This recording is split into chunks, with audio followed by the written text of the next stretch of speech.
ಹರಿ ಓಂ.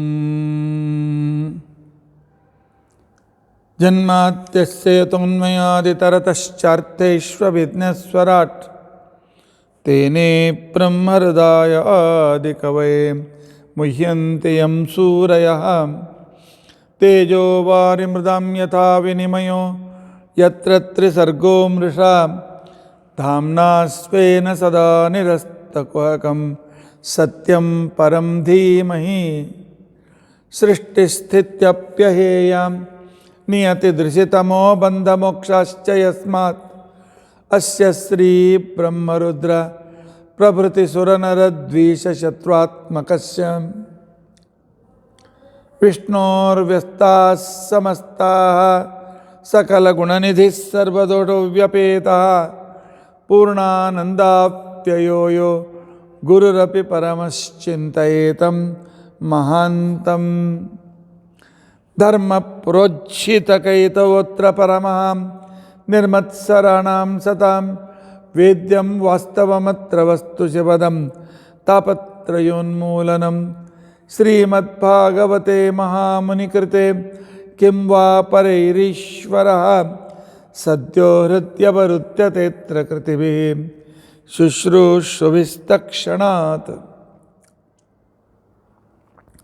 ನಿಗಮಕಲ್ಪತರೋರ್ಗಲಿತಂ ಫಲಂ ಶುಕಮುಖಾದಮೃತದ್ರವಸಂಯುತಂ ಪಿಬತ ಭಾಗವತಂ ರಸಂ ಆಲಯಂ ಮುಹುರಹೋ ರಸಿಕಾಃ ಭುವಿ ಭಾವುಕಾಃ ಅಭ್ರಮಂ ಭಂಗರಹಿತಂ ಅಜಡಂ ವಿಮಲಂ ಸದಾ ಆನಂದತೀರ್ಥಮತುಲಂ ಭಜೆ ತಾಪತ್ರಯಾಪಹಂ ಭವತಿ ಯದನುಭಾವಾದೇಡಮೂಕೋಪಿ ವಾಗ್ಮಿ ಜಡಮತಿರಪಿ ಜಂತುರ್ಜ್ಯಾಯತೆ ಪ್ರಾಜ್ಞಮೌಲಿಃ ಸಕಲವಚನಚೇತೋ ದೇವತಾ ಭಾರತೀ ಸಾ ಮಮ ವಚಸಿ ನಿಧತ್ತಾಂ ಸನ್ನಿಧಿಂ ಮಾನಸೇ ಚ ಅಸ್ಮದ್ಗುರುಸಮಾರಂಭಾಂ ಟೀಕಾಕೃತ್ಪಾದಮಧ್ಯಗಾಂ ಶ್ರೀಮದಾಚಾರ್ಯಪರ್ಯಂತಾಂ ವಂದೇ ಗುರುಪರಂಪರಾಂ ವಿದ್ಯಾಯಾಂ ವಿಬುಧಾಚಾರ್ಯಂ ವೇದಜ್ಞಾನಾಬ್ಧಿಚಂದಿರಂ ದುರ್ಮತಧ್ವಾಂತಮಾರ್ತಾಂಡಂ ಸತ್ಯಧ್ಯಾನಮುನಿಂ ಭಜೆ ಪಂಚಾಶದ್ವರ್ಷಪರ್ಯಂತಂ ಸತತಂ ರಾಮಪೂಜಕಃ ಶ್ರೀಸತ್ಯಪ್ರಮೋದಗುರುರಾಟ್ ಭಾಸತಾಂ ನೋ ಹೃದಂಬರೆ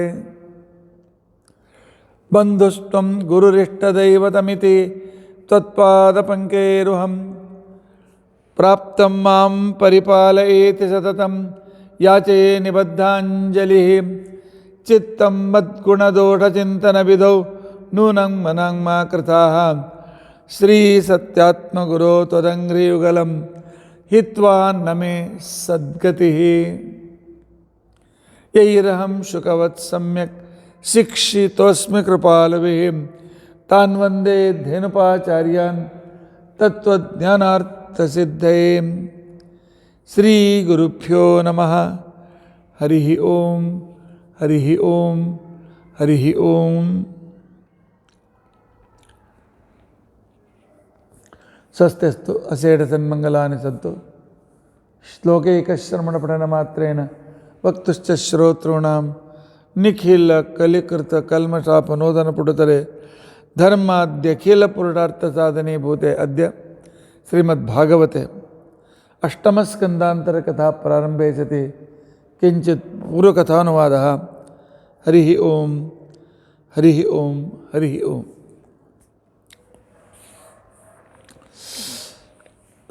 ನಿನ್ನೆ ಪರಮಾತ್ಮ ತಾನು ಸುಪರ್ಣ ಅಂತಿಕೊಂಡಂತನ್ನು ಹೆಸರಿನ ಗರುಡನ ಮೇಲೆ ಮಂದರಾಚಲವನ್ನು ತಂದು ಕ್ಷೀರ ಸಮುದ್ರದಲ್ಲಿ ತಾನು ಇಟ್ಟಿದ್ದಾನೆ. ಆಗ ಅದಕ್ಕೆ ಹಗ್ಗದ ರೂಪದಿಂದ ಇರತಕ್ಕಂಥ ವಾಸುಕಿಯ ಹತ್ತಿರ ದೇವತೆಗಳು ಬಂದಿದ್ದಾರೆ. ನಾಗಲೋಕಕ್ಕೆ ಬಂದು ಅನೇಕ ರೀತಿಯಾಗಿರ್ತಕ್ಕಂಥ ಅವರನ್ನು ಸ್ತೋತ್ರ ಮಾಡಿ, ವಾಸುಕಿ ಸಮುದ್ರ ಮಂಥನದಲ್ಲಿ ಬಂದಿರತಕ್ಕಂಥ ಏನು ಸಂಪತ್ತಿ ಇದೆ ಅದರಲ್ಲಿ ನಿನಗೂ ಬೇಡಿದ್ದನ್ನು ಕೂಡ ನಾವು ಕೊಡ್ತೇವೆ ಬಾ ಅಂತ ತಿಳ್ಕೊಂಡು ಅಂತೇಳಿ ಕರೆದುಕೊಂಡು ಬಂದಿದ್ದಾರೆ. ಬಂದ ಕ್ಷಣಕ್ಕೇನೆ ವಾಸುಕಿ ಒಂದು ಸುತ್ತು ತಾನು ತನ್ನ ಶರೀರವನ್ನು ಆ ಪರ್ವತಕ್ಕೆ ಸುತ್ತಿ, ಆ ನಂತರ ಒಂದು ಕಡೆಗೆ ಹೆಡೆ, ಒಂದು ಕಡೆಗೆ ಬಾಲ.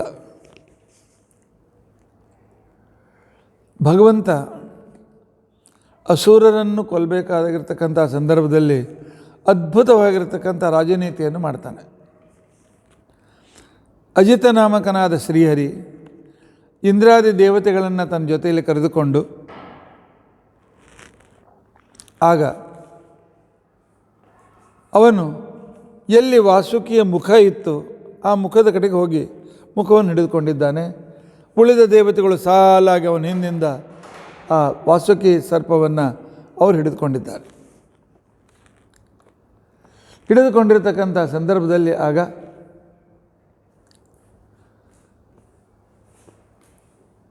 ಅಸುರರು ಬಂದು ನೋಡ್ತಾರೆ, ದೇವತೆಗಳು ಮುಖದ ಕಡೆಗೆ ಇದ್ದಾರೆ, ಬಾಲದ ಕಡೆಗೆ ನಮಗೆ ಬಿಟ್ಟಿದ್ದಾರೆ ಅಂತ ತಿಳ್ಕೊಂಡಂತೇಳಿ, ನಮಗಿದು ಒಪ್ಪೋದಿಲ್ಲ ಅಲ್ಲ ಅಂತ ತಿಳ್ಕೊಂಡಂತೇಳಿ. ಪ್ರೆಸ್ಟೀಜಿಯಸ್ಸು, ನಾನು ಗ್ರೇಟ್, ನಮಗೆ ಗ್ರೇಟ್ನೆಸ್ ಬೇಕು, ಸಮಾಜದಲ್ಲಿ ನಮಗೆ ಮೇಲಿನ ಸ್ಥಾನ ಬೇಕು ಅಂತಕ್ಕಂತಹ ಒಂದು ಹುಚ್ಚುತನದಲ್ಲಿ ಬಿದ್ದು ಮನುಷ್ಯ ಎಷ್ಟೋ ಸಲ ತನ್ನ ಮೇಲೆ ತಾನು ಸಂಕಟಗಳನ್ನು ತಂದುಕೊಳ್ತಾನೆ. ಇಂತಹ ಸಂದರ್ಭದಲ್ಲಿ ಪರಮಾತ್ಮ ಇದನ್ನು ತೋರಿಸಿಕೊಡ್ತಾ ಇದ್ದಾನೆ. ಅಸುರರು ನಾವು ಬರೋದಿಲ್ಲ, ಮಂಥನ ಮಾಡೋದಿಲ್ಲ. ಯಾಕೆ ಅಂತ ತಿಳ್ಕೊಂಡಂತಂದರೆ, ನ ಗೃಹ್ಣೀಮೋ ವಯಂ ಪುಚ್ಛಂ, ನಾವು ಹಾವಿನ ಆ ಬಾಲ ಹಿಡಿಯೋದಕ್ಕೋಸ್ಕರ ನಾವೇನು ಕಡಿಮೆ ಅವರೇನು, ನೀವು ಮಾತ್ರ ತಲೆ ಮೇಲೆ ಹಿಡ್ಕೊಳ್ತೀರಿ. ಆದ್ದರಿಂದಾಗಿ ನಾವು ಬಾಲ ಹಿಡಿದುಕೊಳ್ಳೋದಿಲ್ಲ. ಯಾಕೆಂತಂದರೆ ಅದು ಹಾವಿನ ಅಗದಿ ನೀಚವಾಗಿರ್ತಕ್ಕಂಥ ಭಾಗ, ಬಾಲದ ಭಾಗ. ನಾವೆಲ್ಲ ಅಸುರರು ಒಬ್ಬರಿಗಿಂತ ಒಬ್ಬರು ಶ್ರೇಷ್ಠ ತಪಸ್ವಿಗಳಿದ್ದೇವೆ, ಯಜ್ಞ ಯಾಗಾದಿಗಳನ್ನು ಮಾಡ್ತಕ್ಕಂಥವರಿದ್ದೇವೆ. ಸ್ವಾಧ್ಯಾಯ ಶ್ರುತ ಸಂಪನ್ನ, ನಾವು ಸ್ವಾಧ್ಯಾಯ ಅಧ್ಯಯನಾಧ್ಯಾಪನಗಳನ್ನು ಕೂಡ ಮಾಡ್ತೇವೆ, ವೇದಗಳನ್ನು ಚೆನ್ನಾಗಿ ಅಭ್ಯಾಸ ಮಾಡಿದ್ದೇವೆ. ಅಷ್ಟೇ ಅಲ್ಲ, ಒಳ್ಳೆ ಆಚರಣಶೀಲರಾಗಿದ್ದೇವೆ. ನಮ್ಮಂತ ನಾವು ಹೋಗಿ ಬಾಲ ಹಿಡಿಬೇಕೆ? ಹಿಡೀಲಿಕ್ಕೆ ಸಾಧ್ಯವಿಲ್ಲ ಅಂತ ತಿಳ್ಕೊಂಡಂತೆ, ಹಿಡೀಲಿಕ್ಕೆ ಸಾಧ್ಯ ಇಲ್ಲ ಅಂತ ತಿಳ್ಕೊಂಡಂತಂದಾಗ ಪರಮಾತ್ಮ ಆಗಲಿ ನಾವು ಬಾಲ ಹಿಡಿತೇವೆ, ನೀವು ಮುಖದ ಕಡೆ ಹೋಗಿ ಅಂತ ತಿಳ್ಕೊಂಡಂತೆ. ಭಗವಂತನಿಗೆ ಇದೇ ಬೇಕಾಗಿತ್ತು. ಯಾಕೆ ಅಂತ ತಿಳ್ಕೊಂಡಂತಂದರೆ ಅದು ವಾಸುಕಿ ಸರ್ಪ, ಅತ್ಯಂತ ಮಹಾವಿಷದಿಂದ ಯುಕ್ತವಾಗಿರ್ತಕ್ಕಂಥದ್ದು. ಅದು ಶ್ವಾಸ ಬಿಟ್ಟರೆ ಆ ಕಾಲದಲ್ಲಿ ಅದರಿಂದ ಬೆಂಕಿ ಕಿಡಿ ಹೊರಗೆ ಬರ್ತಾಯಿದ್ದು, ಅಷ್ಟು ಭೀಕರವಾದ ವಿಷದಿಂದ ಯುಕ್ತವಾಗಿರ್ತಕ್ಕಂಥದ್ದು. ಮೊದಲು ನಾವು ಬಾಲ ಹಿಡಿದ್ರವ್ರು ಜಗಳ ತೆಗಿತಾರೆ, ಅದಕ್ಕೋಸ್ಕರ ಅವರಿಗೆ ಪ್ರೆಸ್ಟೀಜಿಯಸ್ ಇರ್ತಕ್ಕಂಥ ಕಳಿಸಿಕೊಟ್ಟಿದ್ದಾನೆ. ಯಾಕೆಂತಂದರೆ ಆ ಮುಖದ ಹತ್ತಿರ ಇರ್ತಕ್ಕಂಥ ಬೆಂಕಿ ಉರಿ ಕಡಿತಕ್ಕಂಥವ್ರಿಗೆ ಭಾಳ ಪೀಡಾಕರವಾಗಿರ್ತಕ್ಕಂಥದ್ದು. ಆದ್ದರಿಂದಾಗಿ ಈ ಪೀಡೆ ಅವ್ರಿಗೆ ಹೋಗಲಿ ಅಂತ ತಿಳ್ಕೊಂಡಂತೇಳಿ ಪರಮಾತ್ಮ ಈ ಒಂದು ರಾಜನೀತಿಯ ಆಟವನ್ನು ಆಡಿದ್ದಾನೆ. ಅದಕ್ಕೋಸ್ಕರ ಭಗವಂತನಿಗೆ ನಾವು ಕಪಟ ನಾಟಕ ಸೂತ್ರಧಾರಿ ಅಂತ ತಿಳ್ಕೊಂಡಂತೇಳಿ ಕರೀತೇವೆ. ನಿನ್ನೆ ನಾನು ಹೇಳಿದೆ, ಪ್ರೆಸ್ಟೀಜಿಯಸ್ಸಿಗೆ ಬಿದ್ದ ಮನುಷ್ಯ ಏನು ತಪ್ಪು ಮಾಡ್ತಾನೆ ಅಂತ ತಿಳ್ಕೊಂಡಂತೇಳಿ. ಇಲ್ಲಿ ಆ ಉರಿಯುವಂತಹ ಶ್ವಾಸದ ಬಿಸಿ ಬಿಸಿಯಾಗಿರ್ತಕ್ಕಂಥ ಶ್ವಾಸದ ಕಡೆಗೆ ಹೋದರು ಪ್ರೆಸ್ಟೀಜಿಯಸ್ಸಿಂದ. ನೀನು ಹೇಳಿದಂತೆ ಬೊಂಬಾಯಲ್ಲಿ ಮಾರ್ಚ್ನಲ್ಲಿ ಸೂಟ್ ಬೂಟ್ ಹಾಕ್ಕೊಂಡಿರ್ತಕ್ಕಂಥ ವ್ಯಕ್ತಿಗಳು ಮೈಯೆಲ್ಲ ಒಳಗೆ ದಾಹ ಆಗ್ತಾ ಇರ್ತದೆ, ಆದರೂ ದೊಡ್ಡ ಸೆಗೆ ತೋರಿಸ್ಬೇಕಲ್ಲ, ಆ ರೀತಿಯಾಗಿ ಅಸುರರು ಹೇಳ್ತಾರೆ, ದೈತ್ಯರೇ ದೇವತೆಗಳೇ ನೀವು ಸಣ್ಣವರು, ನಾವು ದೊಡ್ಡವರು. ಕಶ್ಯಪರಿಗೆ ದಿತಿ ದೊಡ್ಡ ಹೆಂಡತಿ, ಅವರ ಮಕ್ಕಳು ನಾವು, ನೀವು ಅದಿತಿಯ ಮಕ್ಕಳು, ನೀವು ನಮಗಿಂತ ಸಣ್ಣವರು. ಆದ್ದರಿಂದಾಗಿ ನಾವು ಅಮಂಗಲವಾಗಿರ್ತಕ್ಕಂಥ ಬಾಲ ಹಿಡಿಯೋದಿಲ್ಲ ಅಂತ ತಿಳ್ಕೊಂಡಂತಂದಾಗ ಪರಮಾತ್ಮ ಆಗಲಿ ಅಂತ ತಿಳ್ಕೊಂಡಂತೇಳಿ ಆ ಕಾಲದಲ್ಲಿ ಅವರಿಗೆಲ್ಲ ಕಳಿಸಿಕೊಟ್ಟು ತಾನು ದೇವತೆಗಳ ಜೊತೆಯಲ್ಲಿ ಬಂದು ಬಾಲ ಹಿಡಿದಿದ್ದಾನೆ. ಇಲ್ಲಿ ಯಾವ ರೀತಿಯಾಗಿರ್ತಕ್ಕಂಥ ಬಿಸಿ ಗಾಳಿ ಇಲ್ಲ, ಶ್ವಾಸೋಚ್ಛ್ವಾಸ ಇಲ್ಲ, ವಿಷದ ಜ್ವಾಲೆ ಇಲ್ಲ, ಏನೂ ಇಲ್ಲ. ಈ ರೀತಿಯಾಗಿ ಪರಮಾತ್ಮ ನಗ್ತಾ ಬಂದು ದೇವತೆಗಳನ್ನು ಕರೆದುಕೊಂಡು ಬರ್ತಾನೆ. ಮೊದಲೇ ಹೇಳಿದ್ದವನು, ಅವ್ರು ಬಂದು ತಕರಾರು ತೆಗಿತಾರೆ, ನಾವು ಬಾಲದ ಕಡೆ ಹೋಗೋಣ ಅಂತ ತಿಳ್ಕೊಂಡು ಅಂತ ಹೇಳಿ. ಬಂದು ಆ ಕಾಲದಲ್ಲಿ ಅಲ್ಲಿ ಆ ವಾಸುಕಿಯ ಬಾಲವನ್ನು ಹಿಡಿದಿದ್ದಾರೆ. ಹಿಡಿದ ಕ್ಷಣಕ್ಕೇನೆ ಆ ಕಾಲದಲ್ಲಿ ಯಾವಾಗ ಕಡಿಲಿಕ್ಕೆ ಪ್ರಾರಂಭ ಮಾಡಿದರೂ ಆ ಕಾಲದಲ್ಲಿ ಆ ಮಂದರ ಪರ್ವತ ನೀರಿನಲ್ಲಿ ಮುಳುಗೋಯ್ತು. ಅಸುರರು ದೇವತೆಗಳು ಗಟ್ಟಿ ಹಿಡಿಲಿಕ್ಕೆ ಪ್ರಯತ್ನ ಮಾಡಿದ್ರು, ಏನಾಗಲಿಲ್ಲ, ನೀರಿನಲ್ಲಿ ಮುಳುಗೋಯ್ತು, ಖಲಾಸ್ ಆಯ್ತು. ಸಮುದ್ರ ಇಲ್ಲ, ಮಂಥನ ಇಲ್ಲ, ಅಮೃತ ಇಲ್ಲ. ಈ ರೀತಿಯಾಗಿರ್ತಕ್ಕಂಥ ಪರಿಸ್ಥಿತಿ ಯಾವಾಗ ಬಂತು ಆ ಕಾಲದಲ್ಲಿ ಅಸುರರು ದೇವತೆಗಳು ಎಲ್ಲರೂ ಮುಖ ಒಣಗೋಗ್ಬಿಟ್ಟಿದೆ, ನಮ್ಮ ಪ್ರಯತ್ನ ಎಲ್ಲ ವ್ಯರ್ಥ ಆಯ್ತಲ್ಲ ಅಂತ ತಿಳ್ಕೊಂಡಂತೇಳಿ ಆಗ ಭಗವಂತ ತಾನು ವಿಘ್ನ ನಿಯಾಮಕದ ರೂಪದಿಂದ ಆ ಪರ್ವತಗಳನ್ನು ಅವನು ಮುಳುಗಿಸಿದ. ಅಂದರೆ ಅಸುರರಿಗೆ ಸುಲಭವಾಗಿ ಯಾವುದು ಸಿಗೋದಿಲ್ಲ ಅಂತನೂ ತೋರಿಸಬೇಕಾಗಿತ್ತು. ಅದಕ್ಕೋಸ್ಕರ ವಿಘ್ನಗಳು ಅವನ ಕೈಯಲ್ಲಿವೆ, ವಿಘ್ನ ನಿವಾರಣೆಯೂ ಅವನ ಕೈಯಲ್ಲಿದೆ. ವಿಘ್ನ ನಿಯಾಮಕನಾಗಿರ್ತಕ್ಕಂಥ ರೂಪದಿಂದ ಅದನ್ನು ಮುಳುಗಿಸಿರ್ತಕ್ಕಂಥ ಸಂದರ್ಭದಲ್ಲಿ ಆ ಕಾಲದಲ್ಲಿ ಎಲ್ಲ ದೇವತೆಗಳು ಅಸುರರು ಪರಮಾತ್ಮ ಏನಾದರೂ ಮಾಡು, ಅಜಿತ ಏನಾದರೂ ಅನುಕೂಲ ಮಾಡಿಕೊಡು ನಮಗೆ ಅಂತ ತಿಳ್ಕೊಂಡು ಅಂತ ಹೇಳಿ ಪ್ರಾರ್ಥನೆ ಮಾಡ್ತಾ ಇರತಕ್ಕಂಥ ಸಂದರ್ಭದಲ್ಲಿ ಆವಾಗ ಪರಮಾತ್ಮ ತನ್ನದೇ ಒಂದು ರೂಪದಿಂದ ತಾನು ಮುಳುಗಿಸ್ತಾ ಇದ್ದರು, ಇನ್ನೊಂದು ರೂಪದಿಂದ ಅದನ್ನು ಮೇಲೆ ತರುವುದಕ್ಕೋಸ್ಕರ ಅವತಾರ ತೆಗೆದುಕೊಂಡಿದ್ದಾನೆ. ಅದೇ ಕೂರ್ಮಾವತಾರ. ಕೂರ್ಮಾವತಾರದ ಆ ಕೂರ್ಮದ ಅಳತೆ ಎಷ್ಟಿತ್ತು ಅಂತ ತಿಳ್ಕೊಂಡಂತಂದರೆ 1,00,000 ಸ್ಕ್ವೇರ್ ಯೋಜನ, 1,00,000 ಸ್ಕ್ವೇರ್ ಯೋಜನದಷ್ಟು ಅತೀ ದೊಡ್ಡ ಆಮೆ. ಯಾಕೆ? ಅನೇಕ ಯೋಜನೆ ವಿಸ್ತಾರವಾದ ಮಂದರ ಪರ್ವತ ಅದರ ಮೇಲೆ ಹಿಡಬೇಕಲ್ಲ. ಅದನ್ನು ತೆಗೆದುಕೊಂಡು ಪರಮಾತ್ಮ ತಾನು ನೀರಿನ ಒಳಗೆ ಹೋಗಿ ಆ ಪರ್ವತದ ಕೆಳಗೆ ತನ್ನ ಬೆನ್ನನ್ನು ಕೊಟ್ಟು ಮತ್ತೆ ಅದನ್ನು ಮೇಲೆ ತೆಗೆದುಕೊಂಡು ಬಂದಿದ್ದಾನೆ. ಪರ್ವತ ಮೇಲೆ ಬಂದಿರತಕ್ಕಂಥ ಸಂದರ್ಭದಲ್ಲಿ ಆಗ ಅಸುರರು ದೇವತೆಗಳು ಸಂತುಷ್ಟರಾಗಿರ್ತಕ್ಕಂಥ ಸಂದರ್ಭದಲ್ಲಿ ಉತ್ಸಾಹದಿಂದ ಆ ಕಡೆ ಆ ಅಸುರರು, ಈ ಕಡೆಗೆ ದೈತ್ಯರು ಒಬ್ಬರಿಗೊಬ್ಬರು ಸ್ಪರ್ಧೆಯಿಂದ ಜಗ್ತಾ ಇದ್ದಾರೆ. ಪರ್ವತ ಮಧ್ಯದಲ್ಲಿ ಬಂದಿರೋದ್ರಿಂದ ಪರ್ವತ ಗರ ಗರ ಗರ ಗರ ಗರ ಅಂತೇಳಿ ತಿರುಗ್ತಾ ಇದ್ದರೆ ಏನಪ್ಪ ಪರ್ವತ ಏನು ಸಾಫ್ಟ್ ಸ್ಮೂತ್ ಇತ್ತ? ಕೆಳಗೆ ಚೂಪಾಗಿರ್ತಕ್ಕಂಥ ಕಲ್ಲುಗಳು, ಉದ್ದಾಗಿರ್ತಕ್ಕಂಥ ಇದು ಅನೇಕ ರೀತಿಯಾಗಿರ್ತಕ್ಕಂಥ ಕಠೋರ ಮೊದಲೇ ಕಲ್ಲು, ಅದರಲ್ಲಿ ಚೂಪಾಗಿರ್ತಕ್ಕಂಥದ್ದು. ಇವರು ಗರಗರ ತಿರುಗಿಸ್ತಾ ಇದ್ದರೆ ಪರಮಾತ್ಮನ ಬೆನ್ನಿಗೆ ಏನಾಯಿತು? ಗಾಯ ಆಯ್ತಾ? ಇಲ್ಲ, ಭಗವಂತನಿಗೆ ಸ್ವಲ್ಪ ತುರಿಸಿದಂಗೆ ಆಗ್ತಿತ್ತಂತೆ. ಪರವಾಗಿಲ್ಲ ಬಿಡು, ಚೆನ್ನಾಗಾಗ್ತದೆ, ತುರಿಸಿದ್ರೆ ಸ್ವಲ್ಪ ಆರಾಮಾಗ್ತದೆ. ಅಷ್ಟು ಪರಮಾತ್ಮ ಅದ್ಭುತ ಸಾಮರ್ಥ್ಯ ಇರತಕ್ಕಂಥವನು. ಪರ್ವತದ ಆ ಒಂದು ವಿಶಿಷ್ಟವಾಗಿರ್ತಕ್ಕಂಥ ಗರಗರ ಗರಗರ ಅಂತಿಕೊಂಡಂತಕ್ಕಂಥ ಏನು ಆ ತಿರುಗ್ತಾ ಇದ್ದರು, ಅವನಿಗೆ ಸ್ವಲ್ಪ ತುರಿಸಿದಂಗೆ ಆಗ್ತಿತ್ತು ಅಂತಿಕೊಂಡಂತಿದ್ದ. ಅದಕ್ಕೋಸ್ಕರ ಭಾಗವತ್ಕಾರ ಹೇಳ್ತಾರೆ, ಬಿಭ್ರತ್ ತದಾವರ್ತನಮಾದಿ ಕಚ್ಚಪ. ಆ ಕೂರ್ಮಾವತಾರಿಯಾಗಿರ್ತಕ್ಕಂಥ ಪರಮಾತ್ಮ ಮಂದರ ಪರ್ವತವನ್ನು ಧಾರಿಸಿದಾಗ ಮೇನೆಂಗ ಕಂಡೂಯನಮಪ್ರಮೇಯಂ, ಅಪ್ರಮೇಯನಾಗಿರ್ತಕ್ಕಂಥ ಪರಮಾತ್ಮನಿಗೆ ಏನು ಸ್ವಲ್ಪ ತುರಿಸ್ತಾ ಇದ್ದಾರೆ ಅಂತಿಕೊಂಡು ಅನಿಸ್ತಂತೆ. ಅಂದರೆ ಆ ಭಗವಂತನ ಸಾಮರ್ಥ್ಯ ಎಷ್ಟಿರಬೇಕು ಅನ್ನೋದನ್ನು ಕಲ್ಪನೆ ಮಾಡಿ.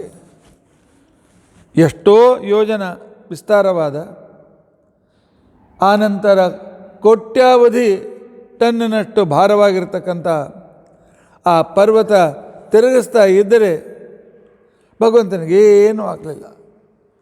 ಆದ್ದರಿಂದಲೇ ದೇವರಿಗೆ ನಾವು ಸರ್ವಸಮರ್ಥ, ಸರ್ವೋತ್ತಮ ಅಂತ ತಿಳ್ಕೊಂಡಂತೇಳಿ ಪರಮಾತ್ಮನಿಗೆ ನಾವು ಕರಿತೇವೆ. ಈ ರೀತಿಯಾಗಿ ಕರೆದಿರ್ತಕ್ಕಂಥ ಸಂದರ್ಭದಲ್ಲಿ ಆವಾಗ ಪರಮಾತ್ಮ ಅವರಿಗೆ ಶಕ್ತಿ ಬರಬೇಕು ಅಂತ ತಿಳ್ಕೊಂಡಂತೇಳಿ ಅಸುರ ನಿಯಾಮಕ ರೂಪದಿಂದ ಅಸುರರಲ್ಲಿ ಸೇರಿದ ಪರಮಾತ್ಮ ಅನೇಕ ರೂಪಗಳಲ್ಲಿ ಅಸುರ ನಿಯಾಮಕ, ಅಸುರರಲ್ಲಿ ಇದ್ದುಕೊಂಡು ಅವರ ಶಕ್ತಿಯನ್ನು ವರ್ಧನೆ ಮಾಡತಕ್ಕಂಥ ಒಂದು ಭಗವಂತನ ರೂಪ ಇದೆ. ಯಾಕೆ? ಅವ್ರ ಕಡೆಯಿಂದ ಪಾಪದ ಸಾಧನೆ ಮಾಡಿಸ್ಬೇಕಲ್ಲ, ಅದಕ್ಕೋಸ್ಕರ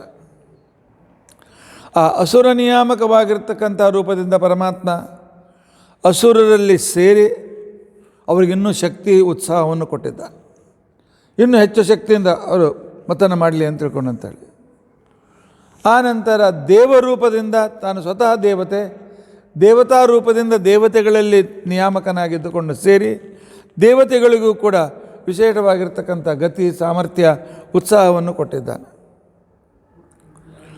ಆ ನಂತರ ವಾಸುಕಿಯಲ್ಲಿ ಪರಮಾತ್ಮ ತಾನು ಅಜ್ಞಾನ ಪ್ರೇರಕ ರೂಪದಿಂದ ಅವನು ವಾಸುಕಿಯಲ್ಲಿ ಪ್ರವೇಶ ಮಾಡಿದ್ದಾನೆ. ಯಾಕೆ? ಪ್ರಾಣಿಗಳಿಗೆ ಮೂರೇ ಜ್ಞಾನಗಳಿರ್ತದೆ.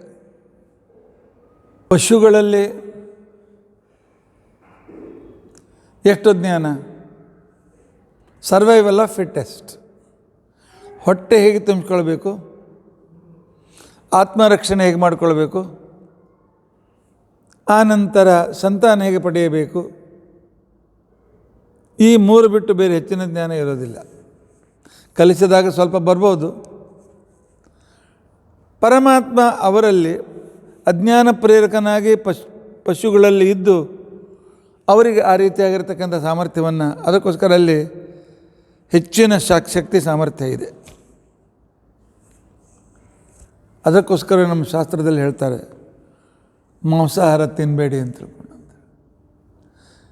ಏನಾಚಾರ್ಯ ಇದಕ್ಕೆ ಮತ್ತು ಮಾಂಸಾಹಾರ ಸಂಬಂಧ ಏನು ಅಂತ ತಿಳ್ಕೊಂಡಂತಂದರೆ, ಪಶುಗಳಲ್ಲಿ ಅಜ್ಞಾನ ಅಂತ ತಿಳ್ಕೊಂಡಂತೇನಿದೆ ಇದು ಪ್ರಮುಖವಾಗಿರ್ತಕ್ಕಂಥ ಸ್ಥಾಯಿ ಭಾವ. ಅದಕ್ಕೋಸ್ಕರವೇ ಅಷ್ಟು ಮತ್ತು ಅಗ್ರೆಸಿವ್ನೆಸ್, ಬೇಟೆಯಾಡಿ ತಿನ್ನುವಂಥ ಒಂದು ಕ್ರೂರತೆ ಇರ್ತದೆ. ಹೀಗಾಗಿ ಮಾಂಸವನ್ನು, ಪಶುಗಳ ಮಾಂಸವನ್ನು, ಪ್ರಾಣಿಗಳ ಮಾಂಸವನ್ನು ತಿಂತಕ್ಕಂಥವರಿಗೆ ಅದೇ ರೀತಿಯಾಗಿರ್ತಕ್ಕಂಥ ಆ ಒಂದು ಅಜ್ಞಾನ, ಬರೀ ಅಗ್ರೆಸಿವ್ನೆಸ್ಸು ಈ ರೀತಿಯಾಗಿ ಬರ್ತದೆ. ಅಜ್ಞಾನ ಅಂತ ಮಾಂಸ ತಿಂತಕ್ಕಂಥ ಬೇಕಾಡು ಬುದ್ಧಿವಂತರಾಗಿದ್ದಾರಲ್ಲ, ಲೌಕಿಕ ಬುದ್ಧಿವಂತಿಕೆ, ತತ್ವಜ್ಞಾನ ತಲೆಗೆ ಹತ್ತೋದಿಲ್ಲ. ಈ ರೀತಿಯಾಗಿ ಪರಮಾತ್ಮ ಒಂದು ಕಡೆಯಲ್ಲಿ ದೈತ್ಯ ನಿಯಾಮಕನಾಗಿ, ಇನ್ನೊಂದು ಕಡೆಗೆ ದೇವತೆಗಳ ಅನುಗ್ರಹಕನಾಗಿ, ಆ ನಂತರ ಪ್ರಾಣಿಗಳಲ್ಲಿ ಅಜ್ಞಾನಪ್ರದನಾಗಿ, ಅಜ್ಞಾನ ಪ್ರೇರಕನಾಗಿ ಮೂರು ರೀತಿಯಿಂದ ಪ್ರವೇಶ ಮಾಡಿ, ಅದೇ ಅಜ್ಞಾನ ಪ್ರೇರಕನಾಗಿ ಜಡವಾಗಿರ್ತಕ್ಕಂಥ ಆ ಮಂದರ ಪರ್ವತದಲ್ಲಿಯೂ ಕೂಡ ಪರಮಾತ್ಮ ತಾನು ಸೇರಿದ್ದಾನೆ. ಯಾಕೆ? ವಾಸುಕಿಯ ಶರೀರಕ್ಕೆ ಗಾಯವಾಗಬಾರ್ದು. ಆ ನಂತರ ಮಂದರ ಪರ್ವತ ಪುಡಿ ಪುಡಿ ಆಗಬಾರ್ದು. ಇಷ್ಟು ಶಕ್ತಿಶಾಲಿಗಳು ಮಾಡ್ತಾಯಿದ್ರೆ ಪಡ ಗರಗರ ತಿರುಗಿಸುವಾಗ ಪುಡಿ ಪುಡಿಯಾಗಿ ಬಿದ್ದೋದ್ರೆ ಆಗಬಾರದು ಅಂತಿಕೊಂಡು ಪರ್ವತದಲ್ಲಿ ಒಂದು ರೂಪದಿಂದ ಸೇರಿಕೊಂಡ. ವಾಸುಕಿಗೆ ಸಾಮರ್ಥ್ಯ ಬಂದು ಗಾಯ ಭಾಗದಂತೆ ಒಂದು ರೂಪದಿಂದ ಅಲ್ಲೇ ಸೇರಿಕೊಂಡ. ಆ ನಂತರ ದೈತ್ಯರಲ್ಲಿ ದೇವತೆಗಳು ಸೇರಿಕೊಂಡು ಅವ್ರಿಗೊಂದು ವಿಶೇಷ ಶಕ್ತಿ ಸಾಮರ್ಥ್ಯವನ್ನು ಪರಮಾತ್ಮ ಕೊಟ್ಟಿದ್ದಾನೆ. ಯಾವಾಗ ಜೋರಾಗಿ ಮಾಡಲಿಕ್ಕೆ ಪ್ರಾರಂಭ ಮಾಡಿದರು, ಕೆಳಗಂತೂ ಕೂರ್ಮ ಹಿಡಿದುಕೊಂಡಿದ್ದ, ಆದರೆ ವೇಗದಿಂದ ಪರ್ವತ ಸ್ವಲ್ಪ ಮೇಲೆ ಹಾರಲಿಕ್ಕೆ ಪ್ರಾರಂಭ ಆಯಿತು.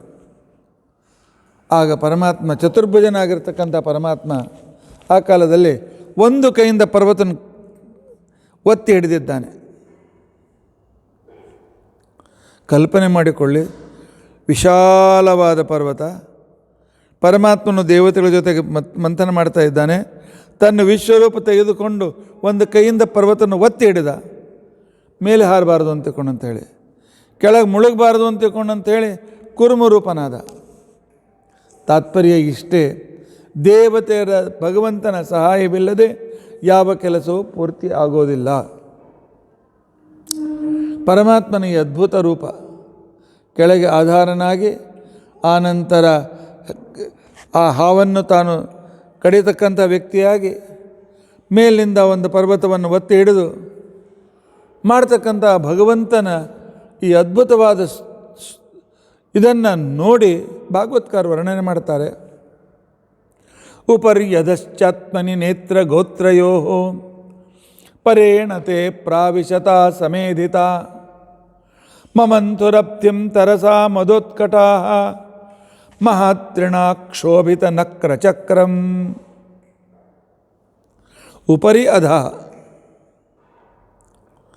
ಮೇಲೆ ನಿಯಾಮಕನಾಗಿ, ಆ ನಂತರ ಕೆಳಗೆ ಸಂರಕ್ಷಕನಾಗಿ, ನೇತ್ರ ಗೋತ್ರಯೋ ಪರಮಾತ್ಮ, ಮತ್ತು ಅದರಲ್ಲಿ ಪರ್ವತದಲ್ಲಿಯೂ ಕೂಡ ಪ್ರವೇಶವನ್ನು ಮಾಡಿ,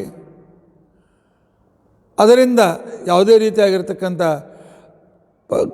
ಕಡಗೋಲು ಗಟ್ಟಿಯಾಗಿರಬೇಕು, ಹಗ್ಗ ಗಟ್ಟಿಯಾಗಿರಬೇಕು, ಆನಂತರ ಅದನ್ನು ಕಡಿಯತಕ್ಕಂಥವ್ರು ಗಟ್ಟಿಯಾಗಿರಬೇಕು. ಹೀಗೆ ಇರತಕ್ಕಂಥದ್ದನ್ನು ಅನೇಕ ಮೊಸಳೆ, ಆಮೆ ಇತ್ಯಾದಿಗಳಿಂದ ಕೂಡಿರ್ತಕ್ಕಂತಹ ಆ ಸಮುದ್ರವನ್ನು ಮಂಥನ ಮಾಡಲಿಕ್ಕೆ ಪ್ರಾರಂಭ ಮಾಡಿದ್ದಾರೆ. ಅನೇಕ ದೇವತೆಗಳು, ಅಂದರೆ ಗಿಡಮೂಲಿಕೆಗಳು ಬರತಕ್ಕಂಥ ದೇವತೆಗಳು ಅನೇಕ ಕಡೆಯಿಂದ ಎಲ್ಲ ವಿಶಿಷ್ಟವಾದಂಥ ಎಲ್ಲ ಔಷಧಿಗಳನ್ನೆಲ್ಲ ತಂದು ಆ ಸಮುದ್ರದಲ್ಲಿ ಹಾಕಿದ್ದಾರೆ. ಹೇಗೆ ವೇಗ ಹೆಚ್ಚಾಯಿತು, ಆಗ ತನ್ನ ಆಯಾಸದ ಶ್ರಮದಿಂದ ಆ ಕಾಲದಲ್ಲಿ ನಿಶ್ವಾಸ ಇನ್ನೂ ಹೆಚ್ಚಾಗಲಿಕ್ಕೆ ಪ್ರಾರಂಭ ಆಯಿತು.